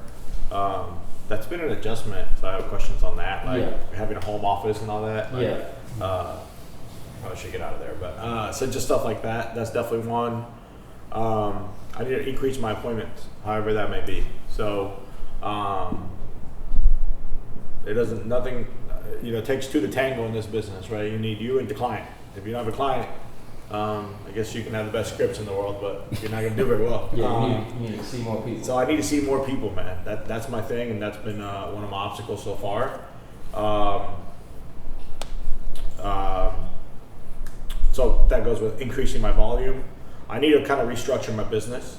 I think I've had a business model now for a year and a half, and I have a staff member that works with me, but opening, I've had dialers forever and all that stuff, but just kind of restructuring my business model. I think it's definitely time. But those are really kind of the big things, and I have to be more intentional about promoting what I'm doing for folks that may be hesitant. See, I don't want to promote what people have been promoting. Like, hey, come to the insurance business. You make a lot of money and do great. Like, that's not what I want. I don't care about any of that. I want to talk about the ins and out of the insurance business, especially as a new agent. Like, what is a chargeback, right? What happens if you leave the business? Like, what are the ups and downs? Like, what does it mean when somebody tells you they write $80,000? That don't mean they made $80,000. Yeah. Right? Like, let's talk about real money you put in your bank account, right? Because I was very confused by that, bro. Everybody's telling me they're making $30K, and I'm like, no, you're selling $30K. You had 25-30% of chargebacks on that business, plus all your lead flow and everything. You're stuck with 4 or 5. Mm-hmm. And by the way, which isn't bad. Like, anybody would take 4 or 5 grand, but so I didn't know any of that. Right. I remember I went to a convention in Dallas when they did the 7 cities thing, and I was like looking at these numbers, and I was like, bro, I'm gonna be rich. And then I was like, a year and a half later, I'm not rich. So I'm rich in a lot of other things, but not that, right? So action. I just gotta take more action, bro. Right. And so I'm glad you said that. And again, it comes back to some of the same things. Time management. You need more appointments, right? So time management, we'll get into that one. But more appointments is this right here. Money. Lead budget, Right? You need to go all in on your business, right? Scare money and make money. And if you want to get there, this is the thing that's going to do it. It's pretty simple. It's just at the moment, you need throughput. And the only way that you're going to do it is this. So, in my opinion, this is the quickest thing that you can solve right here. The easiest thing you can do, because you know what's going to happen. This is going to increase your activity. If you're more busy, there's more things for you to do. The more things you're thinking about it, the more people you're talking to. It's going to keep you busy. Good things are going to happen. You're going to get better, right? You're going to solve more problems. You're going to have more conversations. It has a long tail. And then you gotta, some of this is self-belief too. If you spend this, are you gonna make it back? Well, the only way you're not gonna make it back is if you don't work, right? You gotta work. You know what I mean? How many times have you called a lead? 20-something times in a Okay. day. Oh. Is he gonna make his money? In a day? Are you making your money back? So this is up to you if you work. But again, we'll get to that. We'll talk about follow-up and all those things because you'll have a lot of time to talk about that. But again, it's really simple here. This is just a simple thing. The throughput is what you're going to have. And I'll go into some numbers on kind of what I do in a little bit. Below the team, it's funny, we're kind of going through a little bit of this too. We had, I don't know, probably $160,000, $70,000 just extra below on our team that I had to just kind of cut. But the most important thing is you're the captain of the ship. You got to make sure that the ship doesn't go down. And a lot of times this is a distraction because this hits into the bottom line of time management, of babysitting. Well, all of that goes back into you having lack of focus because you could be taking that time and putting it somewhere in the presence of, right? Or if you have an assistant, but the thing still comes to you to make the decision where that person is still there where you have to manage them too, right? We've fallen into that. Where there's a person there to check the email, to answer it, but they still bring it to you and you still have to do it, right? A lot of those things. And so It seems ruthless, but you got to cut some of that stuff. I mean, you were probably doing it before anyways, right? It's your business, you need to work on it. So sometimes you just kind of got to trim it. Oh, well, I don't want to have to do this. Well, batch it. You don't need, I mean, 9 times out of 10, things coming through an email, you know, it's not going to be life or death, right? Yep. It usually isn't. For example, you got your phone, you know, you're worried about like having your phone on silent. Oh, my wife might call it. Well, put it on for a few hours and see what happens. Usually it's a text, hey, did you take out the trash or something like that? It's not anything life-threatening. You know what I mean? So you can batch those tasks that the other person is doing, but this will eat up a lot of your time. If you got to babysit, if you got a lot of people on there, but also it's a distraction because you're worried about you know, what they're doing and things like that. Sometimes you just got to cut it. Right. See, sometimes though, like, it's funny you say that, because for me in the beginning, I go back and look. Like, if I literally looked at every dollar I spent in the last year and a half, it's more money than I've ever thought I would make in a year, right? But like, realistically. But it's also lack of awareness of where to put your money, right? A lot of that that's been my problem. I've tried everything. I can help you on that. I did. Like, I literally have bought every lead type, call me every lead vendor in the world. They got an account with me. Like, they still call me. They're like, hey, you want more? I'm like, nah, leave me alone. Like, you know, I got thousands of leads in my CRM, right? I've spent money on people and everything. So I think that's a big part of knowing the business. Like, yeah. Where do you put your money? Because, like, now what I know now today, well, I'm gonna learn more about it, but like, I don't need to keep buying more leads. I just need to put more money into my system. Yeah, and the thing is, that's the only way you're going to learn, though. You're going to have to bump your head and scrape your knee, right, to learn how to ride that bike. Everybody's going to fall off. That's part of the process. So I'll share with you on how. yeah, we're going to get right break into that up. Yeah, dude. And when I put, and I'm saying this and I ain't saying this to brag, but I'm saying when I implemented this system in 9 months, it allowed me to put $100,000 in the bank and still run my business. See, that's. And so, yeah, we're going to talk about all of that. But again, you got to learn. I mean, he had to learn. He didn't just happen. He had to go through some things. But with that knowledge, you already. But what I'm saying on that is, if I wouldn't have had that system, when that 100,000 hit me in roll-up debt, if I wouldn't have implemented this system and been set up financially for when that hit, it would have put me out of business. So I had, you see what I'm saying? So we get out there and we spend that money. If we don't have a system, and I had money in the bank, and then I got hit with that 100. If that would have, me and my wife sat down talking, I said, man, thank goodness for this. But that $100,000 would have put me out of that would have put me out of business. Yeah. And a lot of people got some good abilities in this business, but something like that hit them. And it puts them out of business. With the COVID. Yeah. 100K, like. Yeah. And I put that down because I just made a video about this. But this is huge too. Cash flow management. What to do is huge, right? Because They don't again, teach you that. say you make 30,000, you think you made. No. Uncle Sam, you need to get his too. Yeah. You need to put something away. You got bills, and you got to run your business too. Right. So you really didn't make that much. Bro, you know how, like, okay, it's professional athletes, right? I mean, we're going through the NIL thing right now with college kids. They have no clue where the money's coming from. So there was a great ESPN article about how many athletes go bankrupt. Yeah. And that's the problem. And in this business, that's definitely not been something I've been taught. I learned it because I looked at my accounts carefully. And I'm like, oh crap, like, I should have a lot more money in my account than I do right now. But they just keep telling me to put it back in. And I'm like, wait, why am I listening to them? And it's my account. Hold up, like, I gotta slow down a minute, right? But that's the course right there. Mm-hmm. That's $1 million game changer. So yeah, I'm excited about that. But here's the thing, though. Notice how he's like, I can help you with that because he got money in the bank. Most people aren't talking about this, and you know why? Let's just think about it. They ain't got no money in the bank. They broke. Yeah. So that's the thing. So again, I'll say this because I'm not in the business with y'all. You have to know that there's echo chambers, right? And so you really want to like make sure you stand guard at the door of your mind on who you're listening to, and consider the source on things. And sometimes you just got to ask why, right? But in this process, because I don't really want to go down that road, but it's like sometimes you got to go outside your organization or outside your team. That's where the most pure information is going to be, because they don't have any skin in the game of like any biases with you to try to influence you to go in a certain direction. Like Kevin Alexander is just going to give you the real information and tell you what's best. I'm going to tell you what's best because I want to see you succeed. There's no structure in here where I get an override from you. And sometimes the information can get distorted. Yeah. But then the other thing you have to understand, some people are just, it's monkey see, monkey do. People are just passing down the same information. You know what your upline said to you, you need to buy more leads. You know what his upline probably said to him is you just need to buy more leads. Well, that's a hammer to just fix one job. Sometimes you do need a screwdriver, right? If you're having personal issues and you know, mostly in your family, buying more leads isn't going to fix that, right? It isn't going to fix that, right? If you get wrecked from a tribal trip that they told you to go on because you've seen the videos of people making all this money and you come back and you're down, buying more leads isn't going to solve that, right?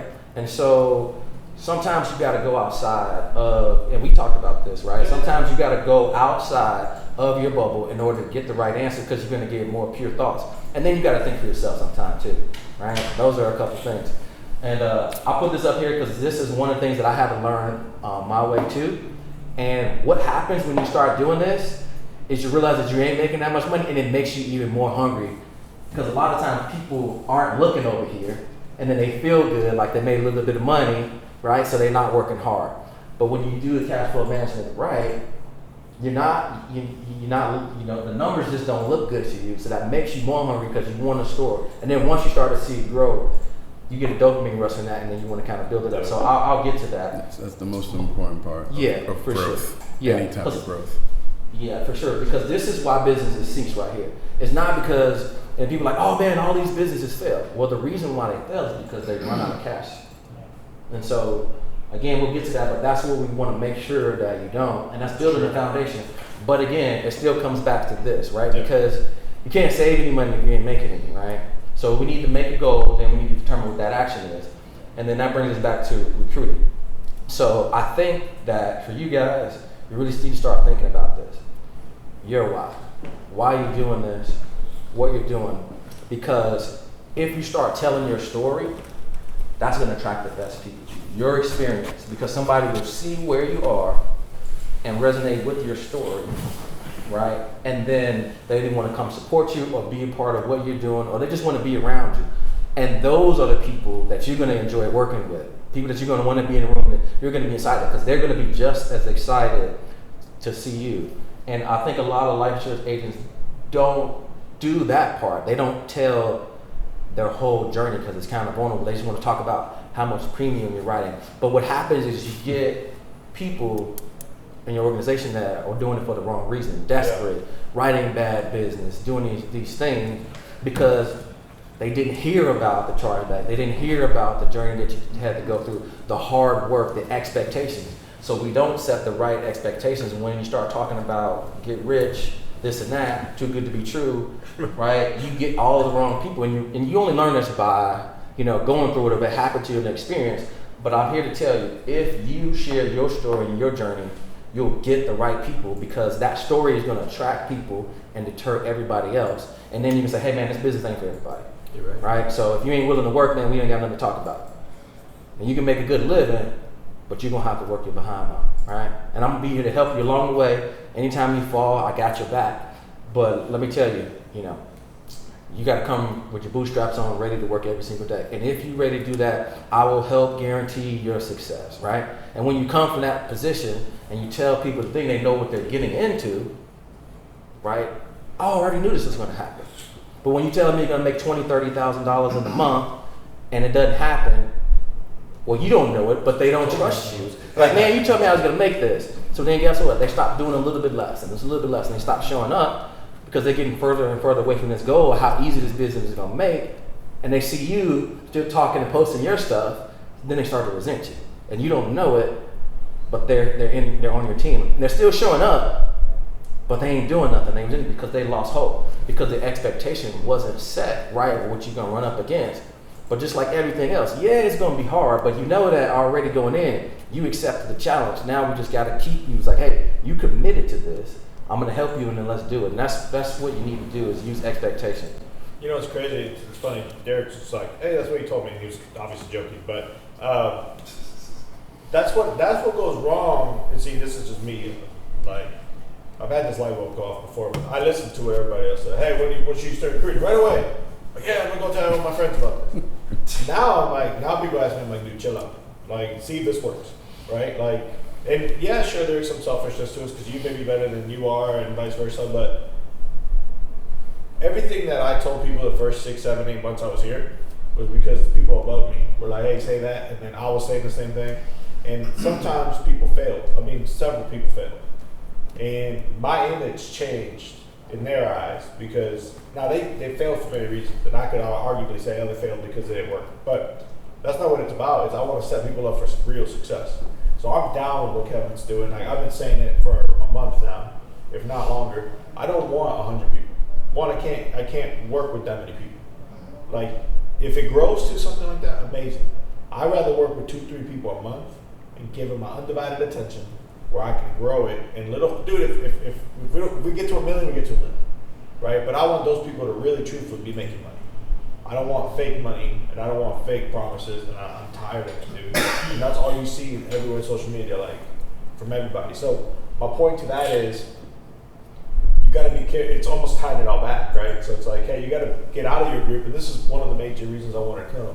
I want to get out of my group, right? Like, I love my guys. I'm friends with a lot of these cats, but like, if you just hear the same thing over and over, but you're not hearing the opposite side, are you really educating yourself? Because that's what they're being fed. Yeah. That's what everybody. There's a big thing with what it is that you just said.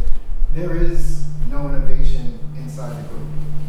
The innovation has to come from getting outside of the group. Yeah, exactly. That's where innovation comes. You guys, all of us, have been in some sort of echo chamber before in the life insurance industry. I know the reason that Arturo succeeds with the team that he's built is because he's not in the echo chamber of everyone else that kind of does what we do. It's like, it's far above that and far beyond that. And you guys are in this unique situation right now, and one of the biggest things, and Arturo can tell you, I've been saying this for years now, stop trying to recruit right off the bat. I know this is what you're being told, but you have no social proof to recruit Jack. You haven't done anything yet.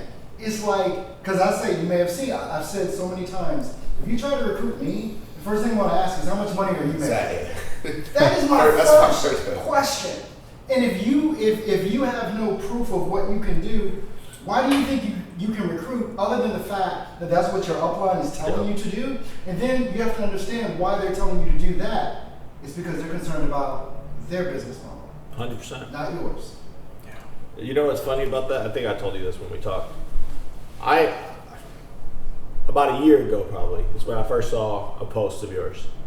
And I received a text message or in a Slack group saying, hey, like, block these people. You're one of them. Like, your face is one of them. Oh, I know. He block these people because they're trying to recruit you. No, they're trying to control you. They're trying to recruit you. That's literally what it was. Wow. Like, no, I don't know if you ever got anything like that, but I got it directly. I was Somebody like, sent me something like that. They called me, want to check it out. Yes, and that's what we talked about. It's like, dude, man, I we was just got so free publicity. young in I the became business. best Like, friends literally, like, with the guy I feel who like in told the me last that. year, like, literally probably the last 6, 7, 8 months, I've grown up so much just in this model because I'm like, dude, I used to be pretty independent. Why am I listening to all these people? Like, let me go do, and we talk about it all the time, but like, that's when I was like, wait, why do they not want me to talk to these people? Like, when the whole like Advantage One thing broke out, right? They're like, don't talk to us. I'm like, why would I not? Like, let me go see what's going on, right? Like, I'm independent, right? Like, it's my thing. So I received that, and it's funny that life comes full circle. And Yeah, it does. It's interesting though, right? Because I was like, wait, hold But on. the crazy thing is people do it. People will be like block, block, block, and without asking questions. Well, because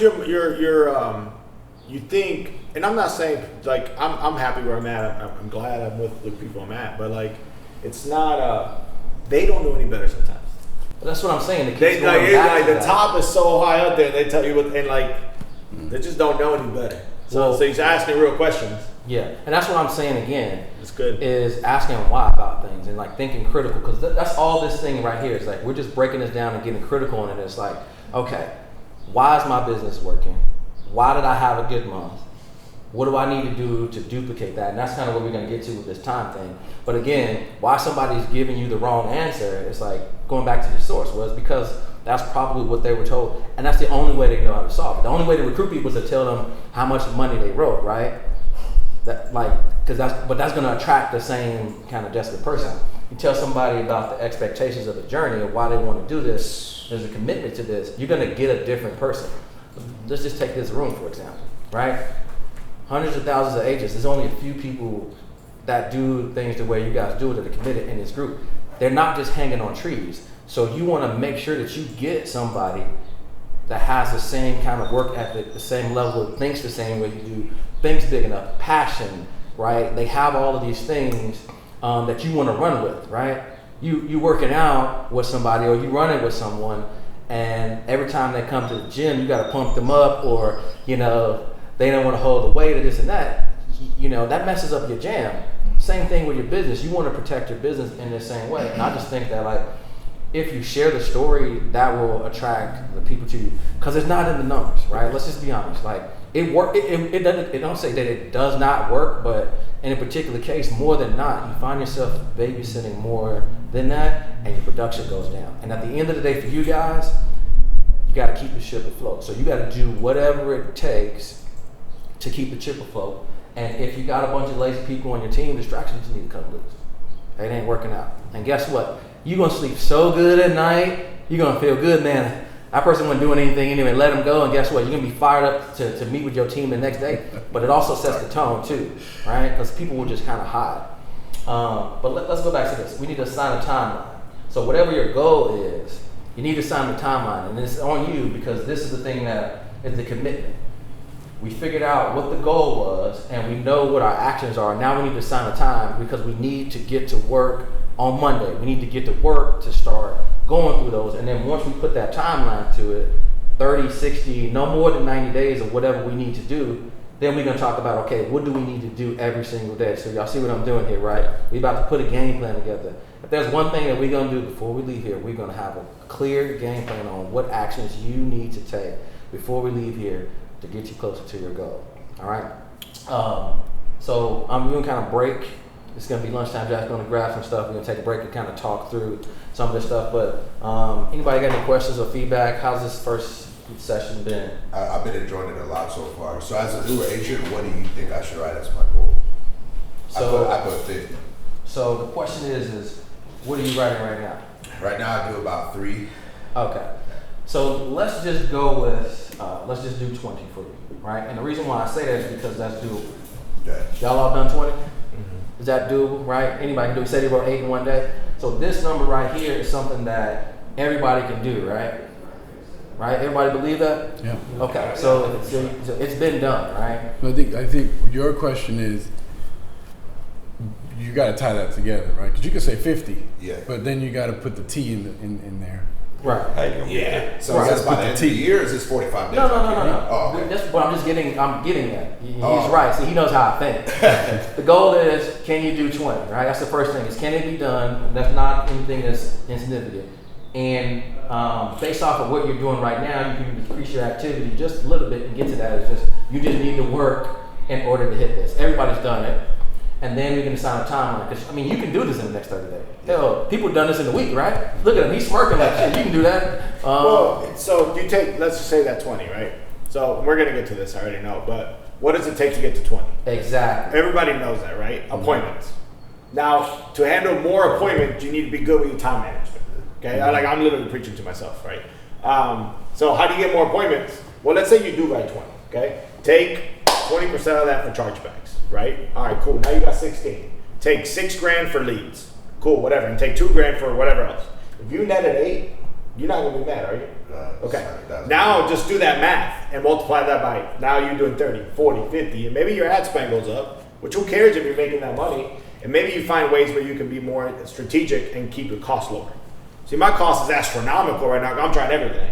I'm trying Ring Central and Phone Burner, and I'm like, I signed up. And that's another thing that we're going to get into talking But this- about oh, is those sorry. things.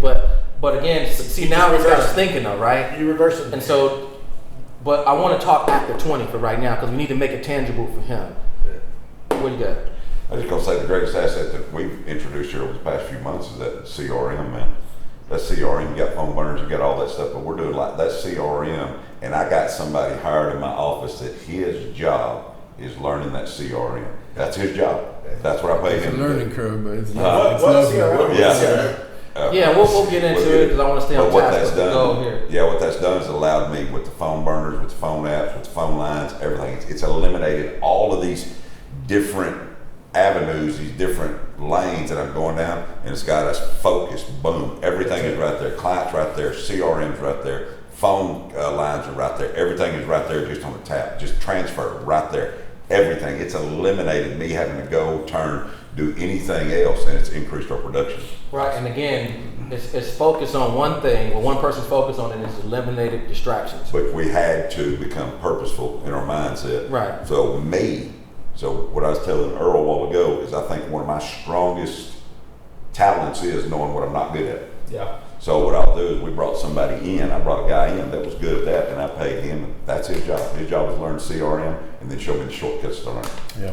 Come in and try that. So my goal is to learn a new task on that CRM every day. His job is to learn something new on that CRM every day, and then he just comes in and clicks it and shows me how to do it. Right. Man, it's Yeah, dude, that's good. So let's talk about this stuff, because this would be important here. Anybody know how many presentations you need to do? Right, for that's what 20? we're about to get into That's right what I now. was just gonna say. Yeah. You really do know how he thinks. And again, You're reverse engineering this bad boy. Exactly. So you Right. gotta have so many appointments. You gotta know your no-show rate. You so gotta let's know just start. Let's start. So how many appointments? Well, let's start with the average. We just start with some numbers here. Average premium for FFL agent is it 900 or is it 1200? I can't No, remember. Can you do it? You gotta- 740. I'm doing You gotta do final like expense, and I'm gonna do Yeah, like 800, 600. exactly. Yours is 600. Yeah. I'd say 600 AP for final expense. That's what. Okay, All right, so so this is- I'm just gonna do it for on me. mine, so I I threw so I over can the other see. day. Look, average it's not, but our average premium per deal is $25.14.62. And that's what we're gonna talk about that all day tomorrow. Exactly. Exactly. So, but for you starting out, right? That's actually, if you look at a typical 60 to 70-year-old, right? Final expense 5, 6, 7, 8, 10K. 30 to 40 a month. There you go. Premiums, All yeah. right. So stop offering. that's 33 sales that you need to make in a month. Okay. So basically, they one sale a day. Okay. It's funny that when you break these numbers down, Ain't that big? it ain't that big at all, right? So, let's go into. I always like to put a little margin of error on it. Like Warren Buffett says, you always want to put a 20% margin of error in anything. So I would always take 33 and multiply that times 2. It's 40, right? Is what? Yeah. 40, So 40 33 times 2. So that's 6. Yeah. So we'll just say 40 because it's at 39.6. So let's say you need to make 40 sales, right? So let's do this per week.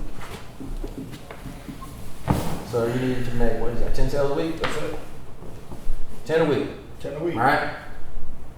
But if you're gonna have that many other appointments a week, Exactly. We're gonna go with 50%. We're gonna go with 50% sit. So you need to sit with 20. Oh, you need 20, right? you need 20 that actually talk to you. So, Right. so, You need to sit with 20 in order to write 10. What's your no-show percentage? so I need That to is say at that. 50%. 50. So I need. Oh, like what's your 30. closing percentage? Well, we're gonna get to that. Okay. Yeah. So you need to sit with at least 20, and let's say, 50%. So it's 50-50, yeah. Yeah. So if you sit with 50, so that means that you need 40 40 points. points. Right? We on the same page there? Right? I don't need that. I had a number and I forgot. No, you're right. That's exactly what you need. 40 40 points. Right? appointments. So Alright. 40 appointments a week. How many appointments is that? This is for a month. Oh, 40 appointments a month. No, that's not. No, it can't be a month. No, that's not right. No, that's 40 appointments a week. Yes. Where you Okay. sit with 20 and Yes. you close 10. So, Yes, right. so how 40 many a week. appointments? How many appointments a day? Hold on. We're gonna get there. We're gonna get it all broken down. So that's what is that? 160? Is that what that is? Yep. 160 appointments a month. 160. Okay. Again, sitting down. Here's the thing. Me doing this or you doing it is also doing it for you when you're doing it, people. It's just like, oh crap. I mean, this is very, very simple. All right. So you need to do 160. Right. That's what you need to do. Week. A month. A month. This is 160 per appointments a month, and then this is per week. Sorry, my handwriting is terrible. No, you're good. No, it's good. All right. Is that doable, Will? Yeah, that's the number. And I promise you, your average AP will only continue to get better. Yeah. 600 is low, Right. right? give or take, 1,000 is pretty decent. I mean, that's $83 a month. All right, and you're gonna get some older folks that, I mean, $5,000 is gonna be $120 a month. Can we see that again? Yeah. That's what I'm trying to get better at. That's it. Yeah. That's where like sales tactics actually come in. But like at the end of the day, like you really break that down. 40 appointments. Let's say you only work 5 days a week, right? Like that's only 8 appointments a day. Yeah, here's my math. It's 7 presentations a day. Right. And then I put 20% on there. Because you with got the your 8. closing ratio could be 30, could be 35, it could be 40%. If you're really good, it's 60. Yeah. Right?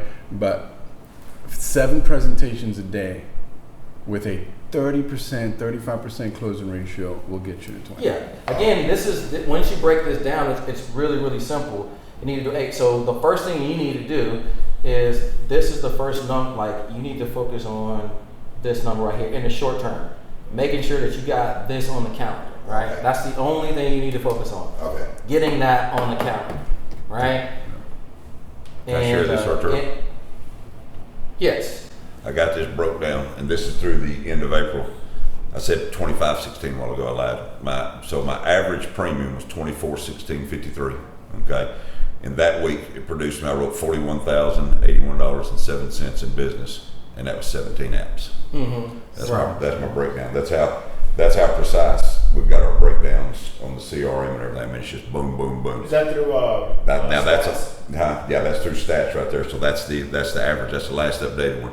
So I go through, and what I'll do is I'll now take that. Okay, and if I want to write $40,000 in business a week, I know what my average is. I break that down each week. Mm-hmm. That sets my goal. That tells me how many appointments I got to hit a day. So to get those 17 apps in per week, okay, I got to figure to get those 17 apps in per week. Number one thing I got to do is I got to track my appointments. I usually run 20 appointments a day.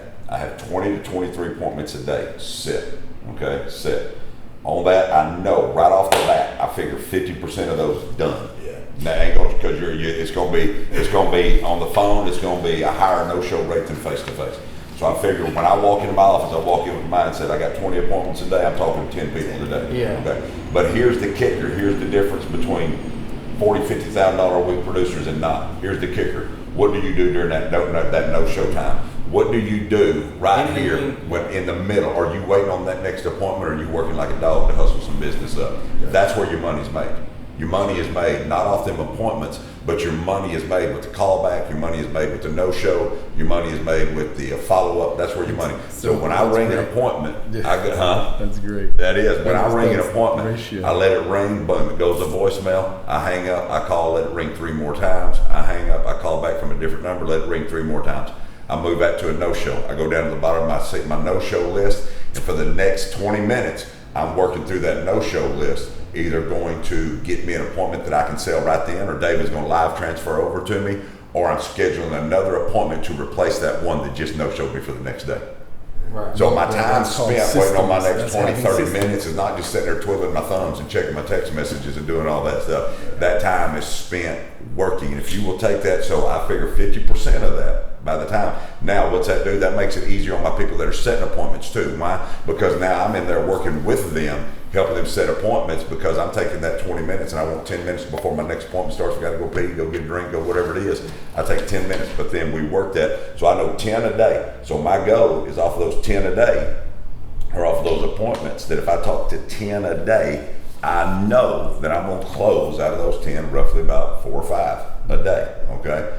So by the time you work all of that in, you get down to the end of the week, issued, and the difference between submitted and issued is you're going to be right on target. The numbers will not lie, and it will work out every single time that you're going to be between 18 and 23% on your amount of money that you spend on leads. Every single time. And here's the funny thing about that. With these numbers, I'm looking at the numbers that I have here.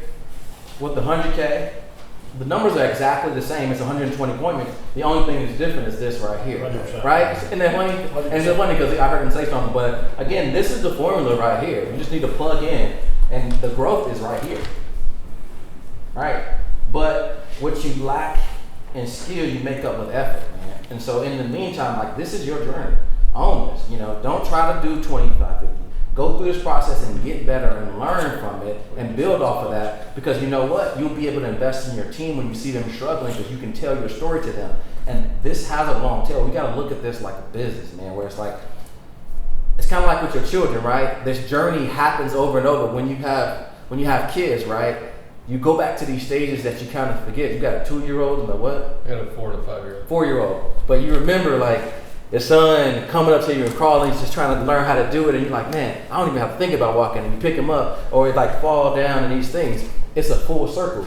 You're in the future when you have downlines, they'll be doing the same thing. You're like, dude, come here, man. Let me talk to you for a second. I remember this. Let me tell you the story about where I've been, and that gives them hope. So go through this struggle so you can have this story to tell, man. It has a long tail, but this is doable. Yeah. And so like focusing on doing these amount of appointments every single day. So every single day you get up, you need to be trying to fight like hell to make sure that you talk to these amount of people. And then this is gonna hit. You're gonna blow through this, right? You're gonna end up talking to somebody along the way. That's a lot of freaking appointments to do. You're gonna get lucky in here and blow through You this. get a $300-400 a month premium. Yeah. Just with the appointments. Yes. Yeah. But what Kevin just said is the clutch right there. That's what I'm not. Systems. That's The systems. Following up, no, System. following up in between the no-show. That's it, dude. So my distractions are so high every day.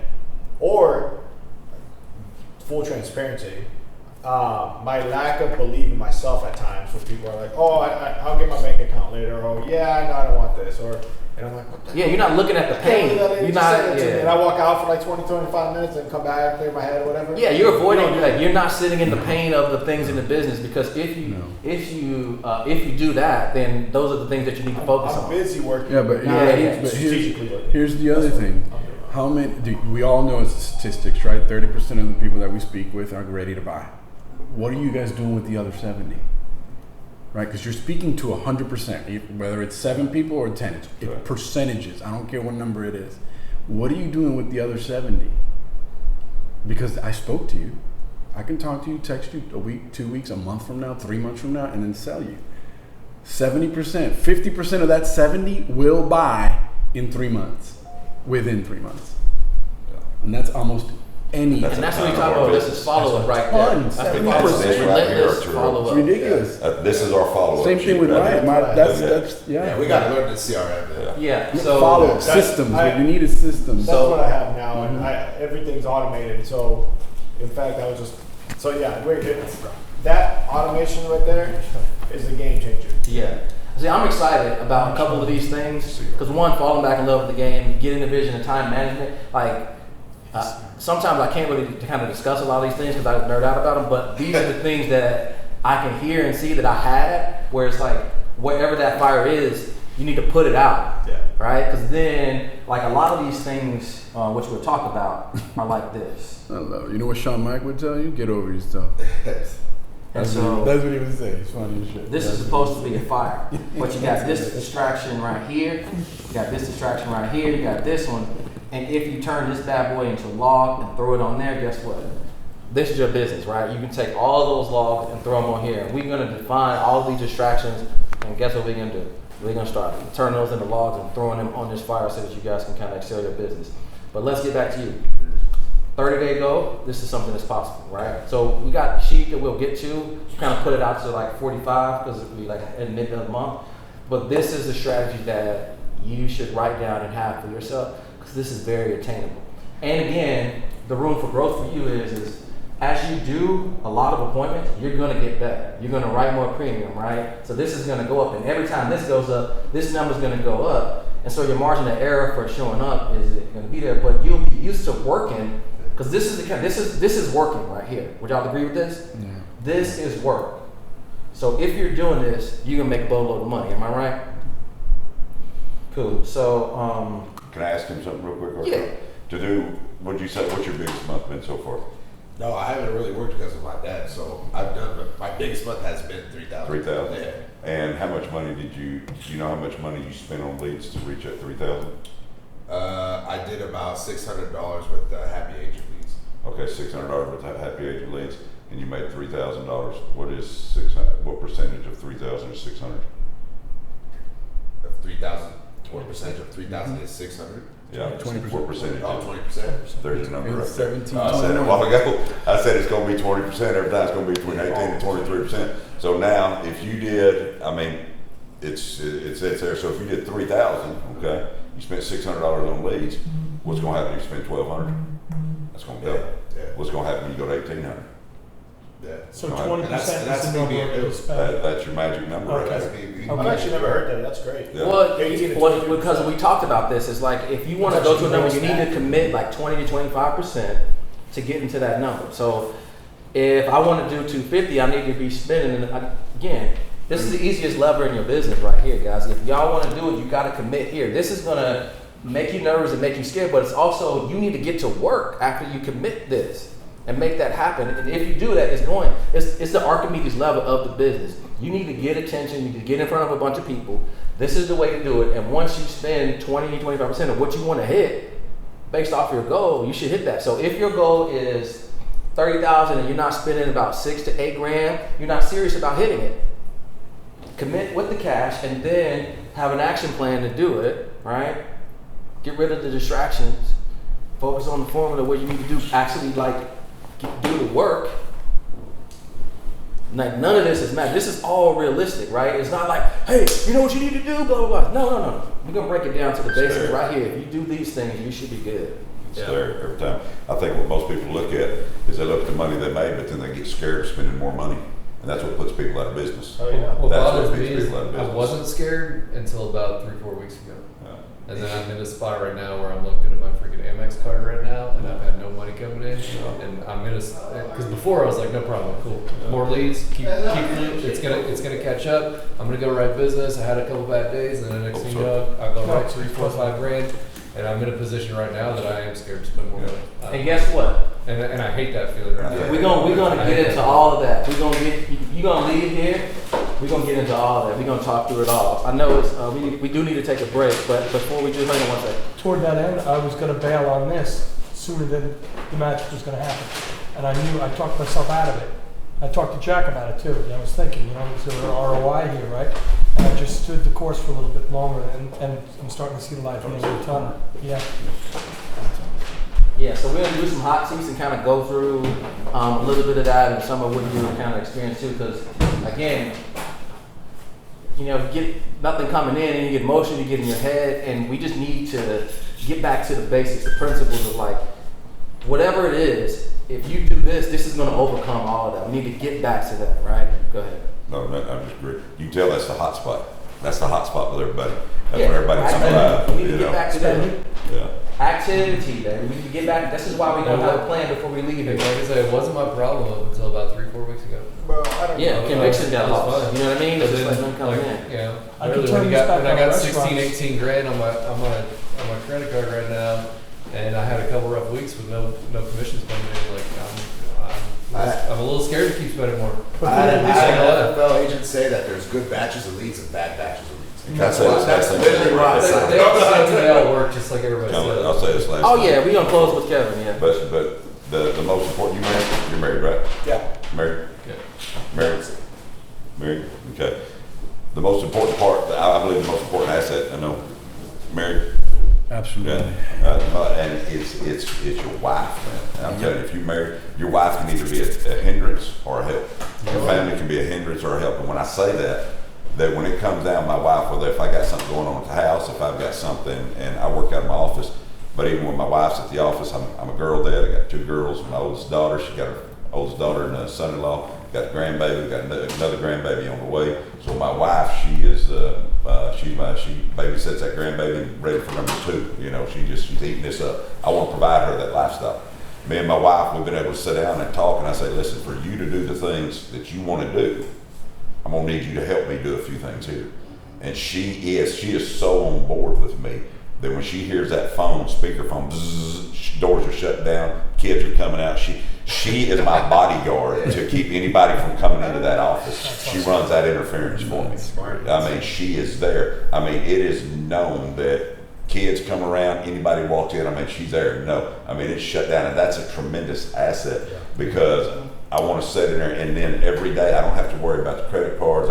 I know every other day when I'm charging up 18 grand a month on my credit card, that I know every other day that my wife's staying on top of that. She knows what it is. She knows what the goal is. Every other day she's dropping $1,000 on that credit card. Boom, boom, boom. keeping it hit down. She's watching the things coming in. So on the backside behind that, that takes all that pressure off of me. She runs so many interferences for me to keep me from getting distracted. Because the biggest distraction that we can have so many times in our life is the ones that we love the most. But Yeah. that's transparency. Yeah. That's it. But it all comes back down to the goal, but it sounds like this is the thing. We got to get back to the activity and the work because I feel you on it, nothing coming in. And Jack, we talk about this every third week of the month. We were laughing about this last night. I'm freaking out. I'm the same way because I'm spending $3,000 a day. You know what I'm saying? And I'm like, no sales that come in, blah, blah, blah. And then guess what? We blow things out the water. But again, it's because the activity is there in the process. And sometimes it comes in clusters, right? It does. But, and we'll get into some of those because I want to get on the hot seat because I don't want to diagnose things without getting more information. But definitely getting back into that because I think that once we turn this piece back on for you, man, you're going to be on fire because y'all feel that like we could get him back. It's kind of what the mindset because you mentioned it 3 times. I wrote it down that you said it 3 times that you mentioned mindset, the beginning, the middle, and the end. And if we put you on a hot seat and kind of go through kind of what's happening in your story, we can get you back on track for that. And that's really what this whole thing is going to be about. So we need to wrap up. This first session been helpful for you guys. I know y'all got a lot of ideas. Do me a favor, if something has stood out to you guys, kind of jot that down too, because I'm curious to see which thing has stood out to you guys when we go to kind of sharing stuff. But yeah, this is just a little taste of kind of what we're going to do over this. So I hope it was valuable. All right, we can break.